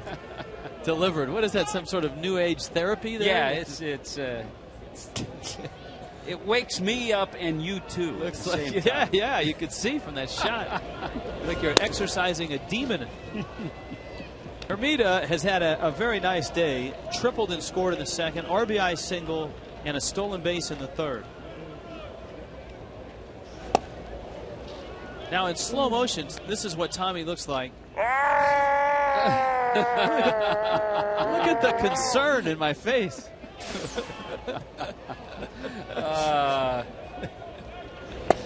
See, there I go forgetting that Steve Cardamone is always lurking. Yes. All right, here's the 2-1, and Hermida hits a high pop-up. Vasquez is out, and he makes the catch. All right, so in my note, I got a little note to myself. That's right. I have the a bottom of question. the fifth, and it says Tommy has a question. Because this is always asked, and we were talking about the All-Star team. There are always one or two guys that get snubbed. Do you feel, as the system is now, each team should be represented? Each team should have at least a player? Yes, I like that. Good. I do too. I like the fact that there's a player from each team there. Because I think the fans of that team deserve to be able to root for their player, see their player at that All-Star game. I do not like the fact that home field advantage in the World Series is awarded to the winner of the All-Star game. Do you like the, I've heard a lot of alternative ways. I like the one, okay, whoever, and it would be the American League the last few years, whoever has the best accumulative record in interleague play, that league should have, or do you like the best record, period? You know what? I like just alternating because the schedules, when you start doing best record or best interleague record, American League teams are built better for interleague play. Their rosters have a big, you've got an extra bat in there. And it's hard to compare, as Ross sends that one in the air, if the schedules that the two teams have played are exactly the same, then okay, best record is fine. But, I mean, say you're playing in the American League East, your schedule is going to be a little tougher than if you're playing in the National League West. I got you. You know what I'm saying? So I think there could be something done, but I'm in agreement with you that to get rid of that winner of the All-Star game thing, make it a fun event, a exhibition game, play hard, but get everybody in there, and that's what the fans want to see. How about another base hit from John Baker? A double. Baker in this series now has 4 hits.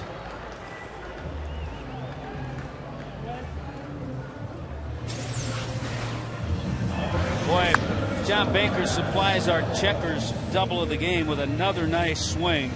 Bake with an RBI and a fielder's choice first time up, a single up the middle in the 4th inning, and this double here.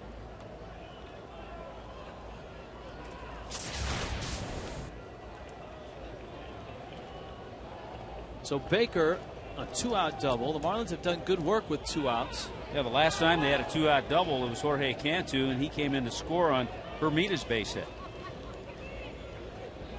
Helms has 2 hits. Olador throws a breaking ball for a strike. How would you determine home field advantage in the World Series? What would your... I mean, they used to just alternate. 1 year American, next year National. I'm thinking. Oh, 1 pitch. I'll get back to you. Oh, a slip in right by Moss. And now he makes the catch. He nearly fell over. You can see him turn around. But he makes the catch. The Marlins lead Bake, but still lead this ball game. 5-0.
Good day for the fish right now. Good day to be a fish.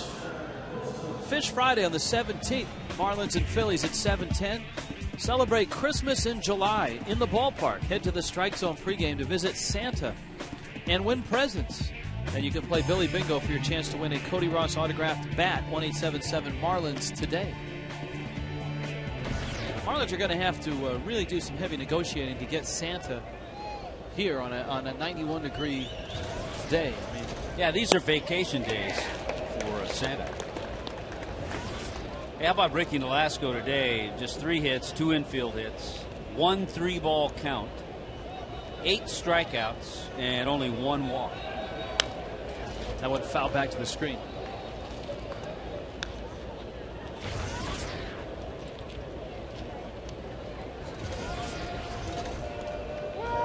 Oh, 2 to Jack Wilson. He's walked and struck out.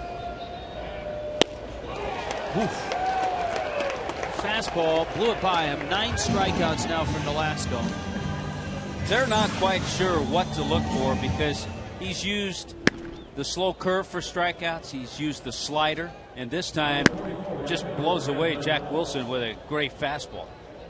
You still have that good slow motion sound effect there. Brendan Moss. Hey, got to wish Dick Jans a happy birthday. Marlins organist, kind of hidden behind things there, but happy birthday, Dick. Enjoying his birthday and a 5-0 Marlins lead. Cantu all by himself, and Nolasco gets a couple outs here in the 6th inning. They had a quick out. Aren't a lot of cues out there for Ricky, as you pointed out.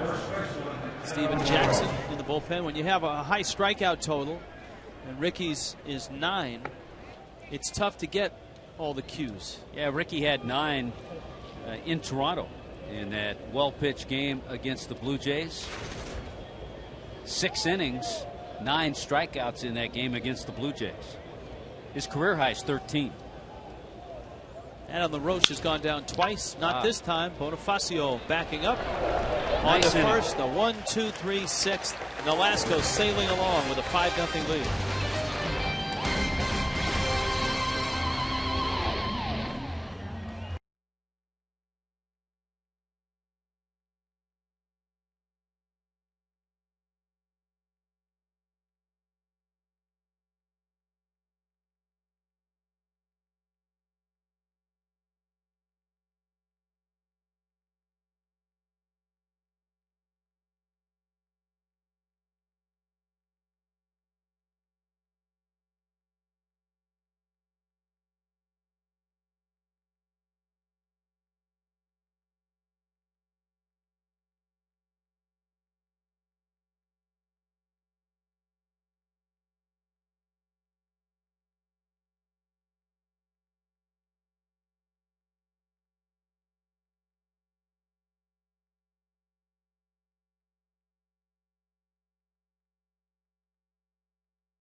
Let's check in with Frank Fort. All right, guys, thanks very much. Rich and Tommy, earlier we're talking about the lower revenue teams, how difficult it is to sign veteran players if you have injuries.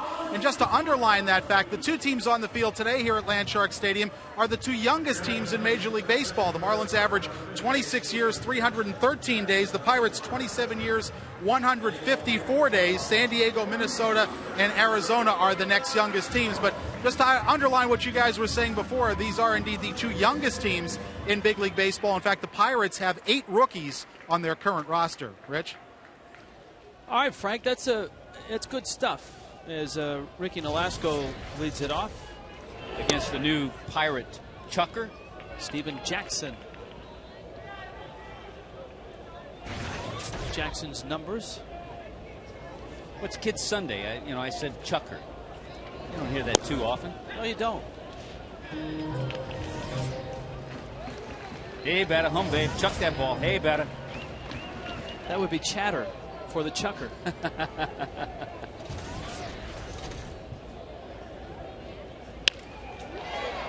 Little pop into right field, and it falls for a base hit. Ricky got himself a 1-for-2 day going.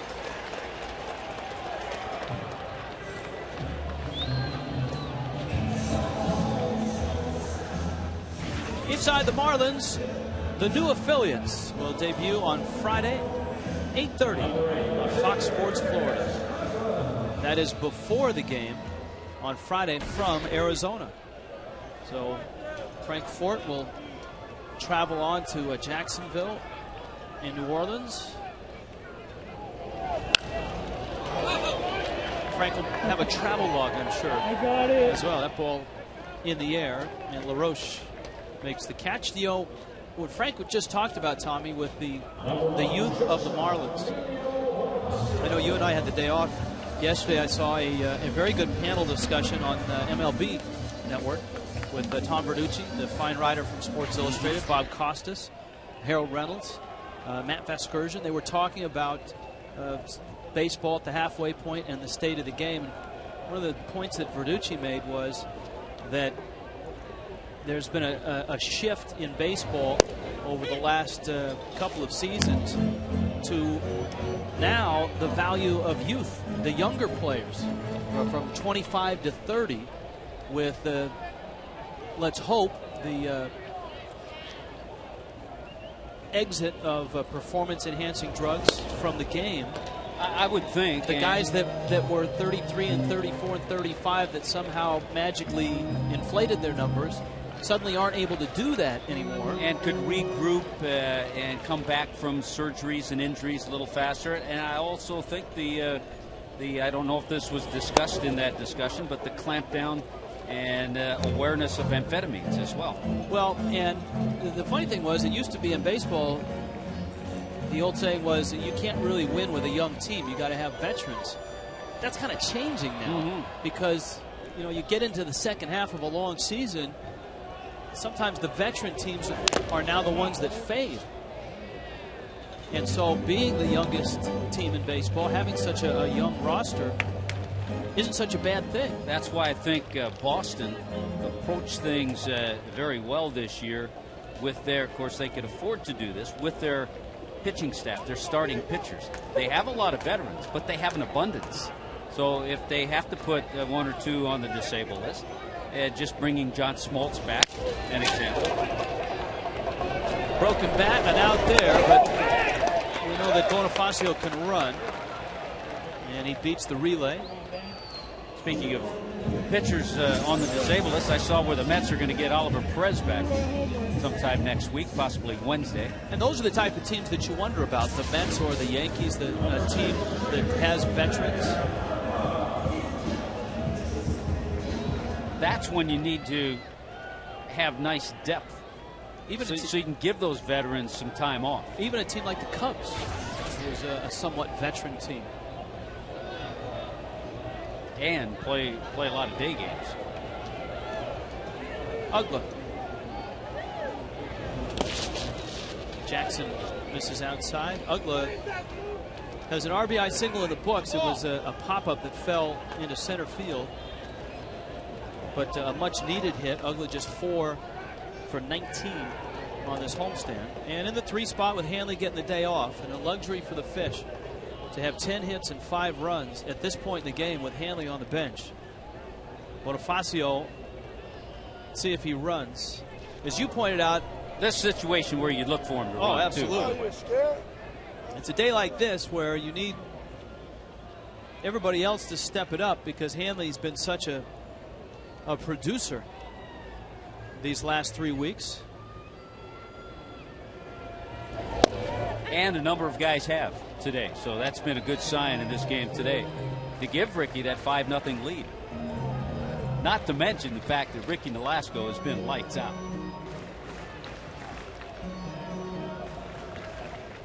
Marlins trying to get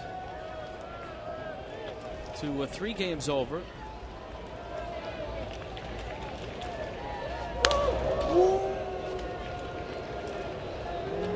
(42-40) to start this day. It's almost like I don't know who to root for in that Mets-Phillies series. Phillies have a 1-0 lead in the 6th inning right now. That's against Johan Santana. Blanton and Santana. Watched some of that game yesterday. Jamie Moyer won his 253rd game. So yes, folks, Jamie Moyer can beat other teams than the Marlins. He beat the Mets 4-1 in that game yesterday. Now the Mets and the Braves both 3 back. This is game number 83. First half memories on Marlins Live immediately following the game. We'll go back and relive some of the highlights from the first half.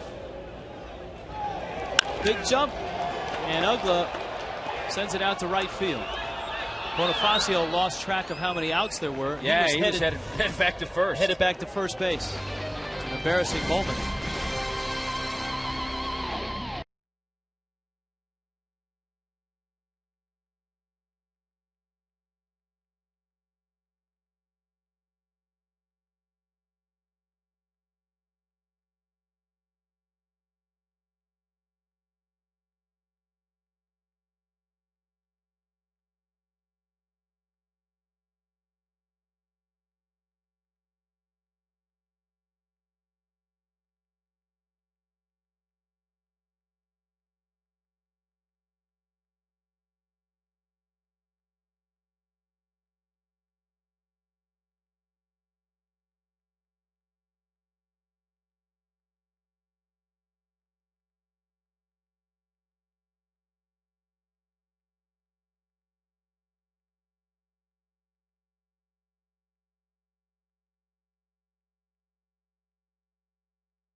Interleague play, yes.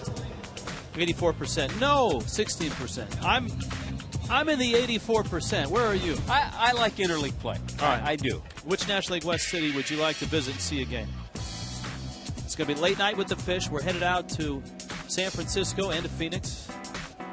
Some good cities. I'm partial to San Francisco. Well, you grew up in the Bay Area. I know you're an LA guy. You're an East Bay guy. Yes.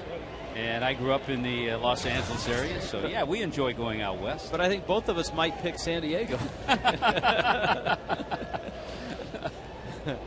Mexican food and fish tacos. Oh, and a beautiful. I'm looking forward to it already. Beautiful ballpark. Garrett Jones for the Pirates on a day where Ricky Nolasco has just been incredible.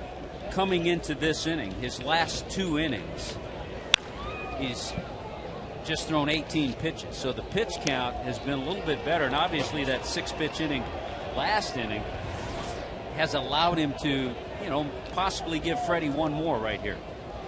Ricky wasn't happy when he was sent down, and he kind of downplayed everything when he came back in terms of adjustments. The obvious questions were, what did you change while you were down there? What did you work on? And he wasn't really, well, I did this and I did that, and this is going to be different. He was very, not standoffish, but didn't make a big deal out of it. But Tommy, his numbers are just incredible.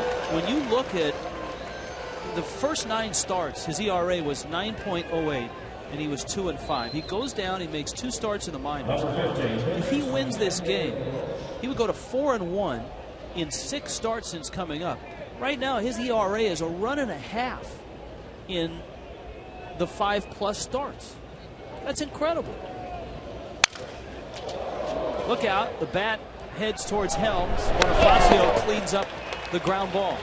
You know, one thing that Freddie Gonzalez has working for him now is that we mentioned this in Marlins Live, a new pitcher in the bullpen. Chris LaRue was placed on the disabled list. Brendan Donnelly, a veteran pitcher, a World Series star with the Angels back in '02. And Donnelly is a nice addition. He's come back from Tommy John surgery, a real bulldog on the mound, and likes to get out. So he's a nice addition, I think, to the bullpen down there.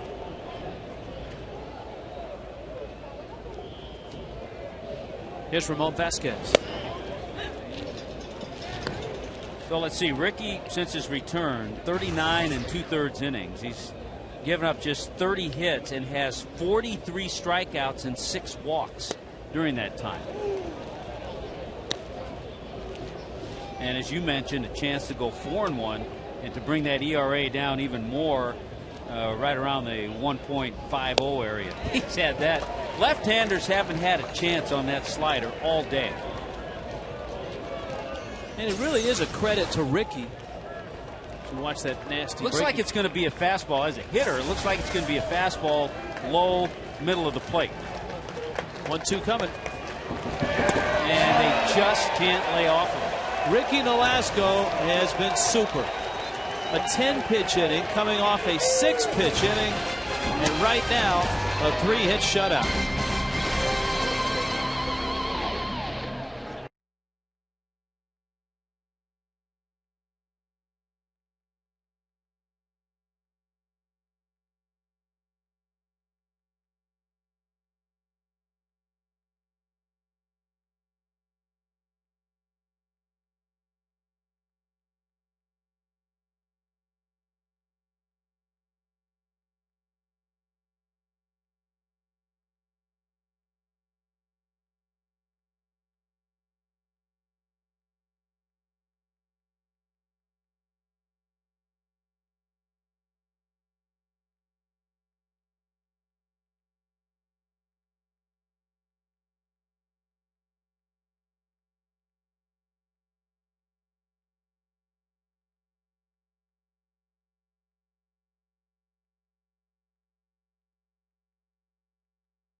And Nolasco trying to run his record to an even 6-6.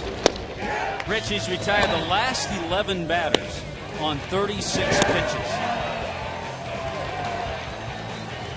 It's been fun to watch Ricky Nolasco today. Baseball Basics on a Kid Sunday.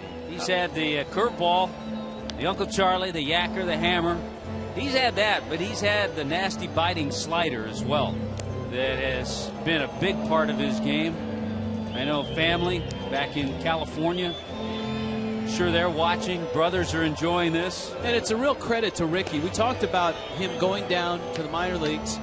It's a credit to Ricky that he goes down and doesn't sulk and works on his game, comes back with a positive attitude and makes a decisive change.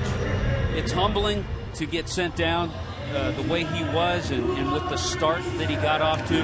But you're right, he didn't complain. and he came back with a "I'll show you" attitude. That's not me. I want to come back and pitch the way I pitched in '08, and he has. The Mermaids Summer Dance Camp is back, and it begins on Monday the 13th, open to both boys and girls, age 7 to 15. Kids will enjoy a week of fun with the Mermaids and have the opportunity to perform their own dance routine on the field during a Marlins game. 1-877-MARLINS or visit marlins.com.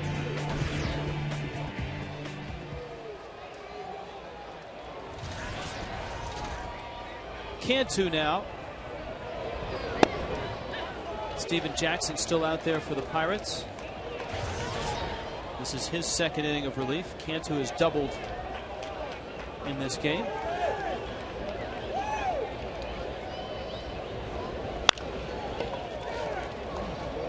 Andy LaRoche. Adam LaRoche. And we talked about the fact that as kids, there's a 4-year age difference. They didn't play on the same team, so here they are at the big leagues getting a chance to do that. Probably did that in the backyard, though, a little bit. Picked some ground balls, threw it over to the other one. One of the guys that has pitched in the absence of Hanley is this guy, Jeremy Hermida. Tripled and scored in the second, RBI single, has a stolen base. And I think for a guy like Hermida, these next few weeks are crucial. With Cameron Maben continuing to play well.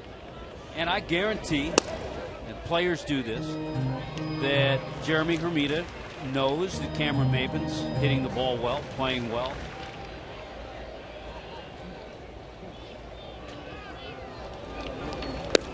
And the reason you want to see Jeremy Hermida succeed is because he gives you the left-handed bat.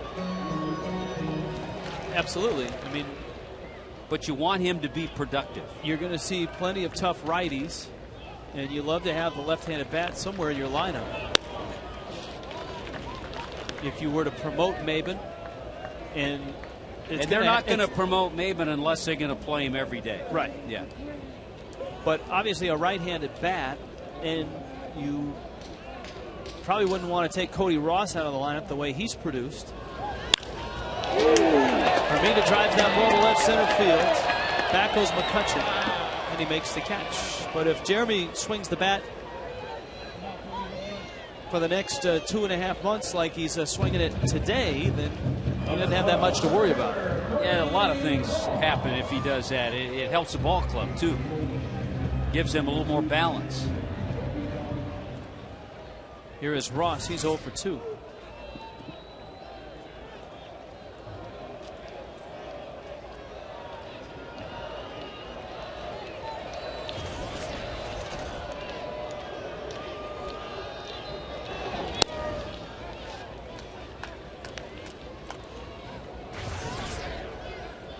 Ross has some company now from the state of New Mexico. Brendan Donnelly is from New Mexico.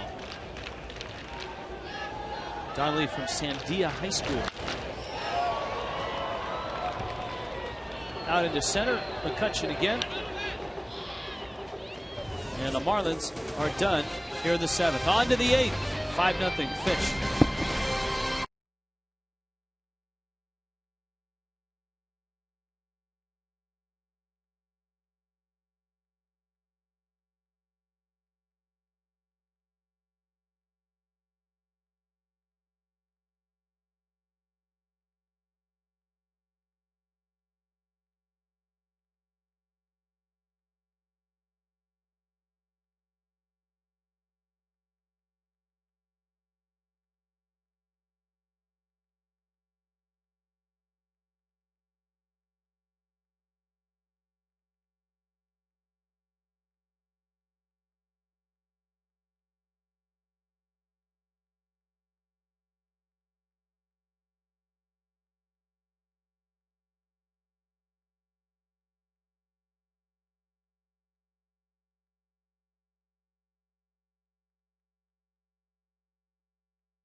Time now for the Just for Men holds of the day.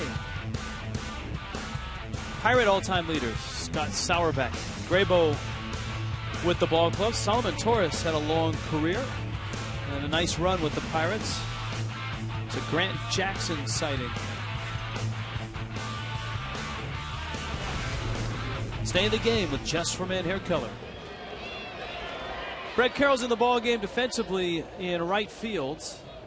And Ricky Nolasco will try to have a quick inning. He had a 6-pitch inning in the 6th, a 10-pitch inning in the 7th. Jaramillo leads it off. Ricky's breaking ball is high. There is some weather in the neighborhood. In fact, the grounds crew came out and removed the cover to the tarp. Well, I don't think what I just heard are still fireworks. I think thunder is in the near distance. So a few more quick outs and on the airplane to San Francisco.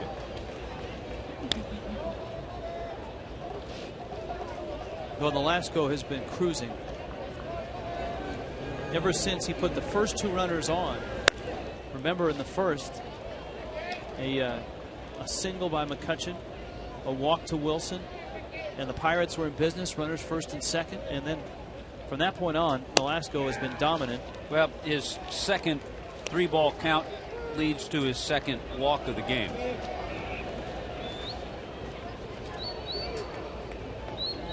We'll see who gets up in the bullpen.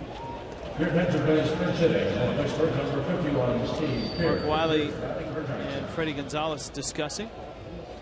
Steve Pierce is going to pinch hit.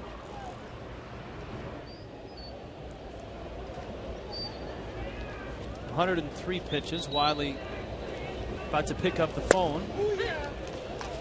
Brendan Donnelly last pitched on Tuesday, so he's ready to go.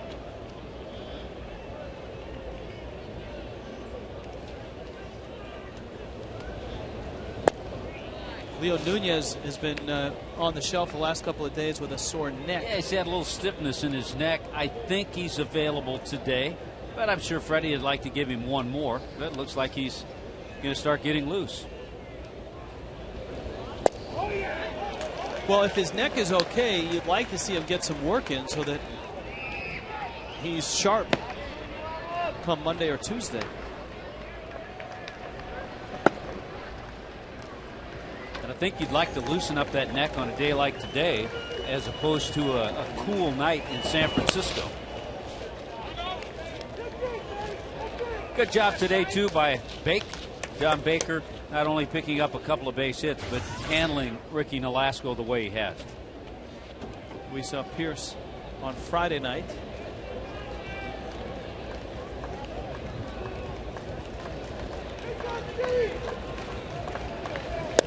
And Nolasco finishes him off with a breaking ball. A dozen strikeouts for Ricky. It's amazing. I told you his career high is 13, so right now just one away from his career high last August against Colorado.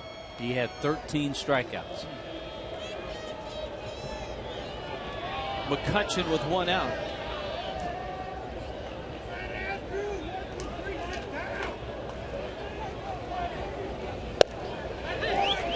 The Nationals are beating the Braves again today, 4-1 in the 7th.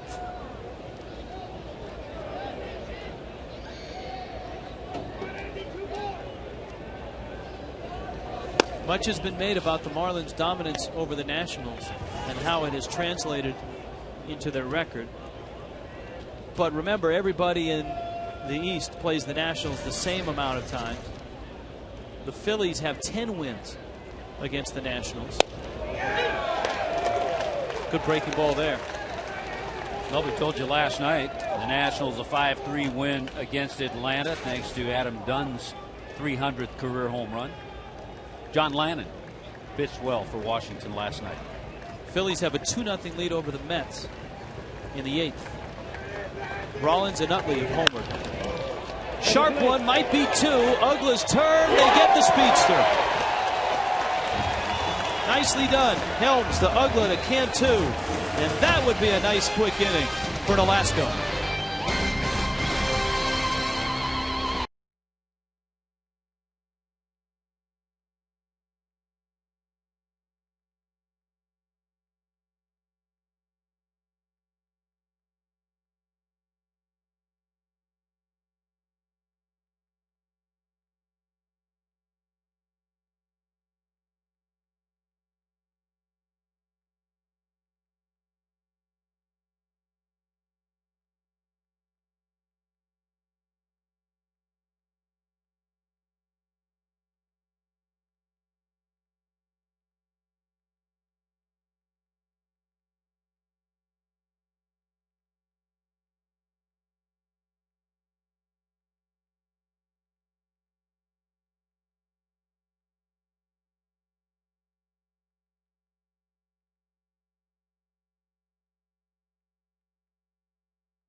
But what a day it's been. Nolasco and the Marlins on top 5-0. Ricky has punched out 12. He's walked just 2. He's thrown 112 pitches. Yeah, there are two ways to think of this. He hasn't really had an inning where he struggled. Probably the first inning. The first two batters got on base. The pitch count is there. I think there's a couple of things. You and I were talking about it between innings. I was talking to somebody about it. It had to be you. Well, I was here, yeah. But you mentioned it would be nice to get Leo Nunez in the game to keep him sharp. I agree with that. I think it is. You certainly want Ricky Nolasco. Could he pitch another inning? Yes. There's no question. But you also want him the second half, the way he's pitched the last 6 games, his last 6 starts.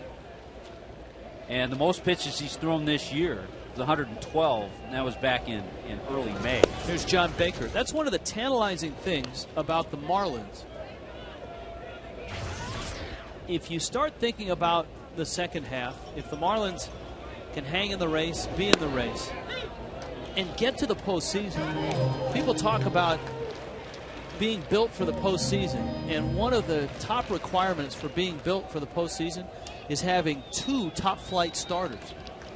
And right now the Marlins have that with Josh Johnson and Ricky Nolasco. If you could go into postseason and have those 2 guys pitching the way they have, that's going to make it tough on whoever they play.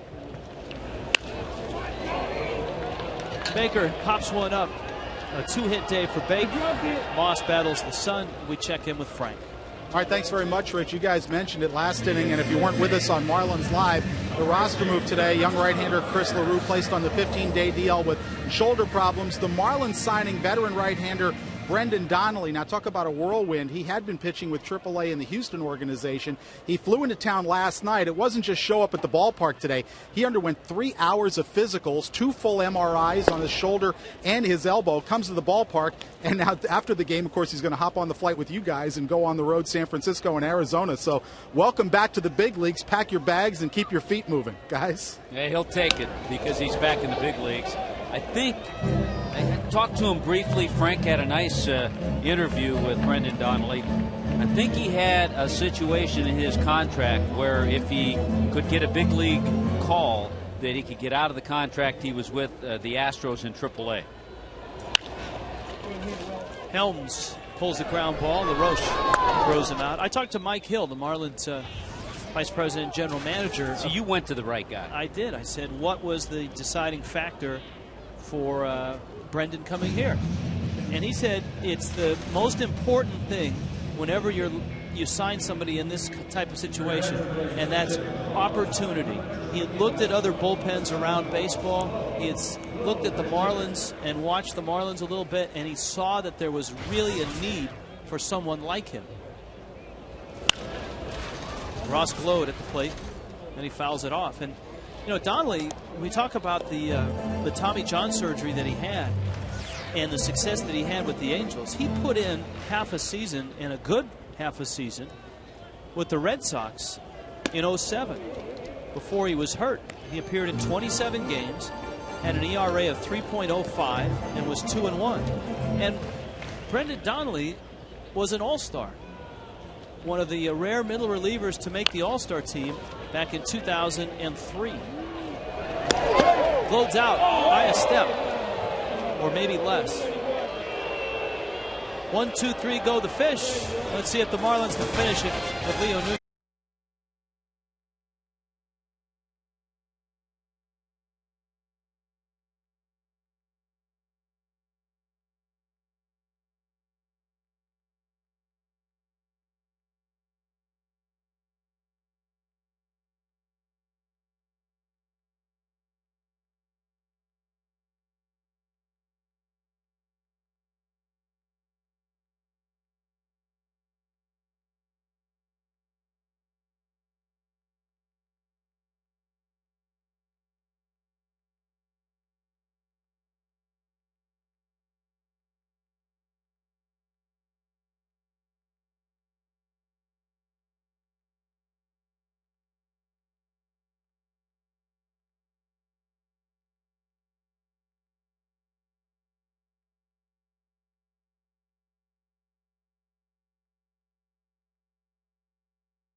It's 5-0 game. It's the 9th inning. The Marlins on top. Time for our Prestige Audi moment, brought to you by Prestige Audi. Just 2 minutes south of Aventura Mall. 1-866-7 My Audi today. How about a nice clean double play to finish off Ricky Nolasco's day? A dozen strikeouts and a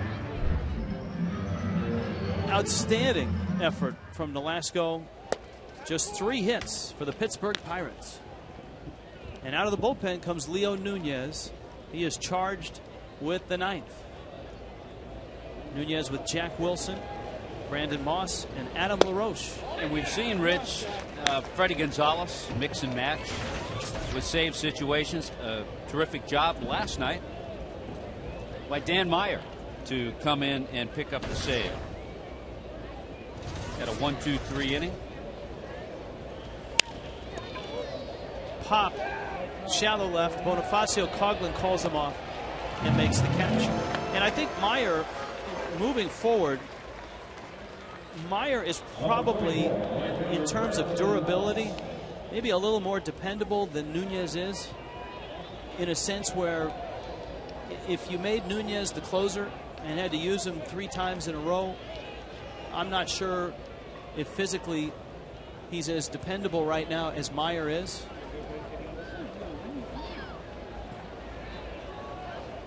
Leo's been on the shelf for the last 3 days with a sore neck. But certainly a guy that you can close games with. And nice to have a couple of options. Has the type of power arm that many people covet in a closer. There is Donnelly.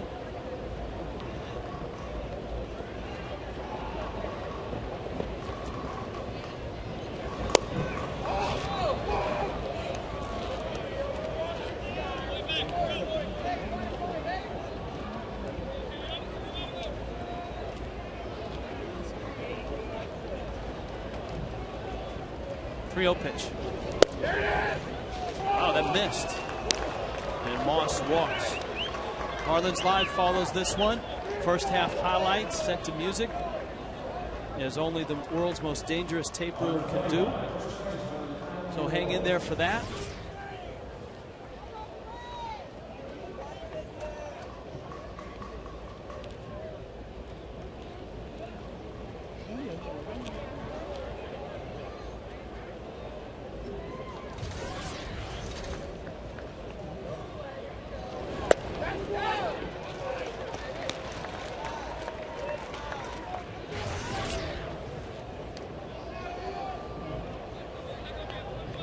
Mentioned the Marlins, Rich, with a chance to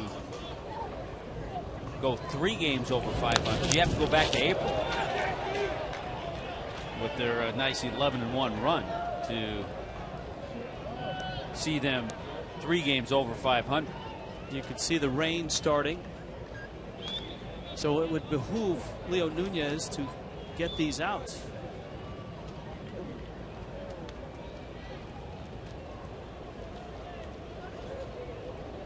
Yeah, it would be nice to hit the road 3 over. And going up against a tough ball club, a team that's really been playing well. Popped up, Bonifacio sees it. Ugla came charging over like he was going to run right through him. And you know that he can hear Dan Ugler.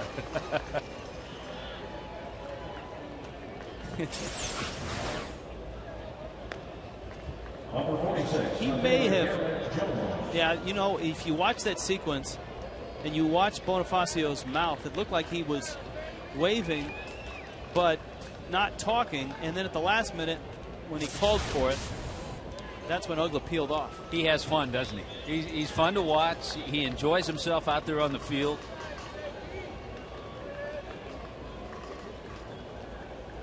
Yeah, the Giants right now 44-36. 6.5 games behind the Dodgers, but leading that wild card. Garrett Jones. And the Giants, as they have for a long time, a very good ball club in their ballpark. They're 26-12 at home.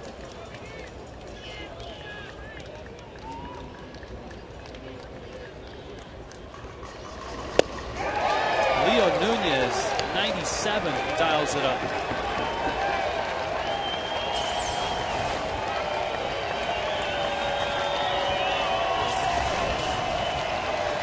'97 with a little movement too.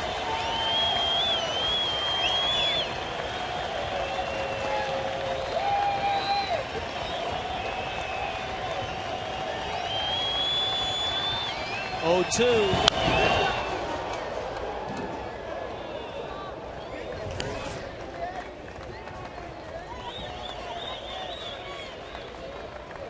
Ricky Nolasco, 8 brilliant innings.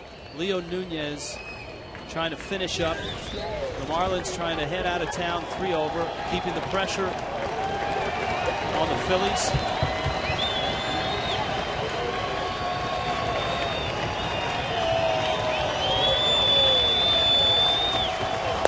Yes! The Marlins win it. And they take 2 of 3 from an old nemesis. The Pirates have always seemed to have the Marlins number. They won on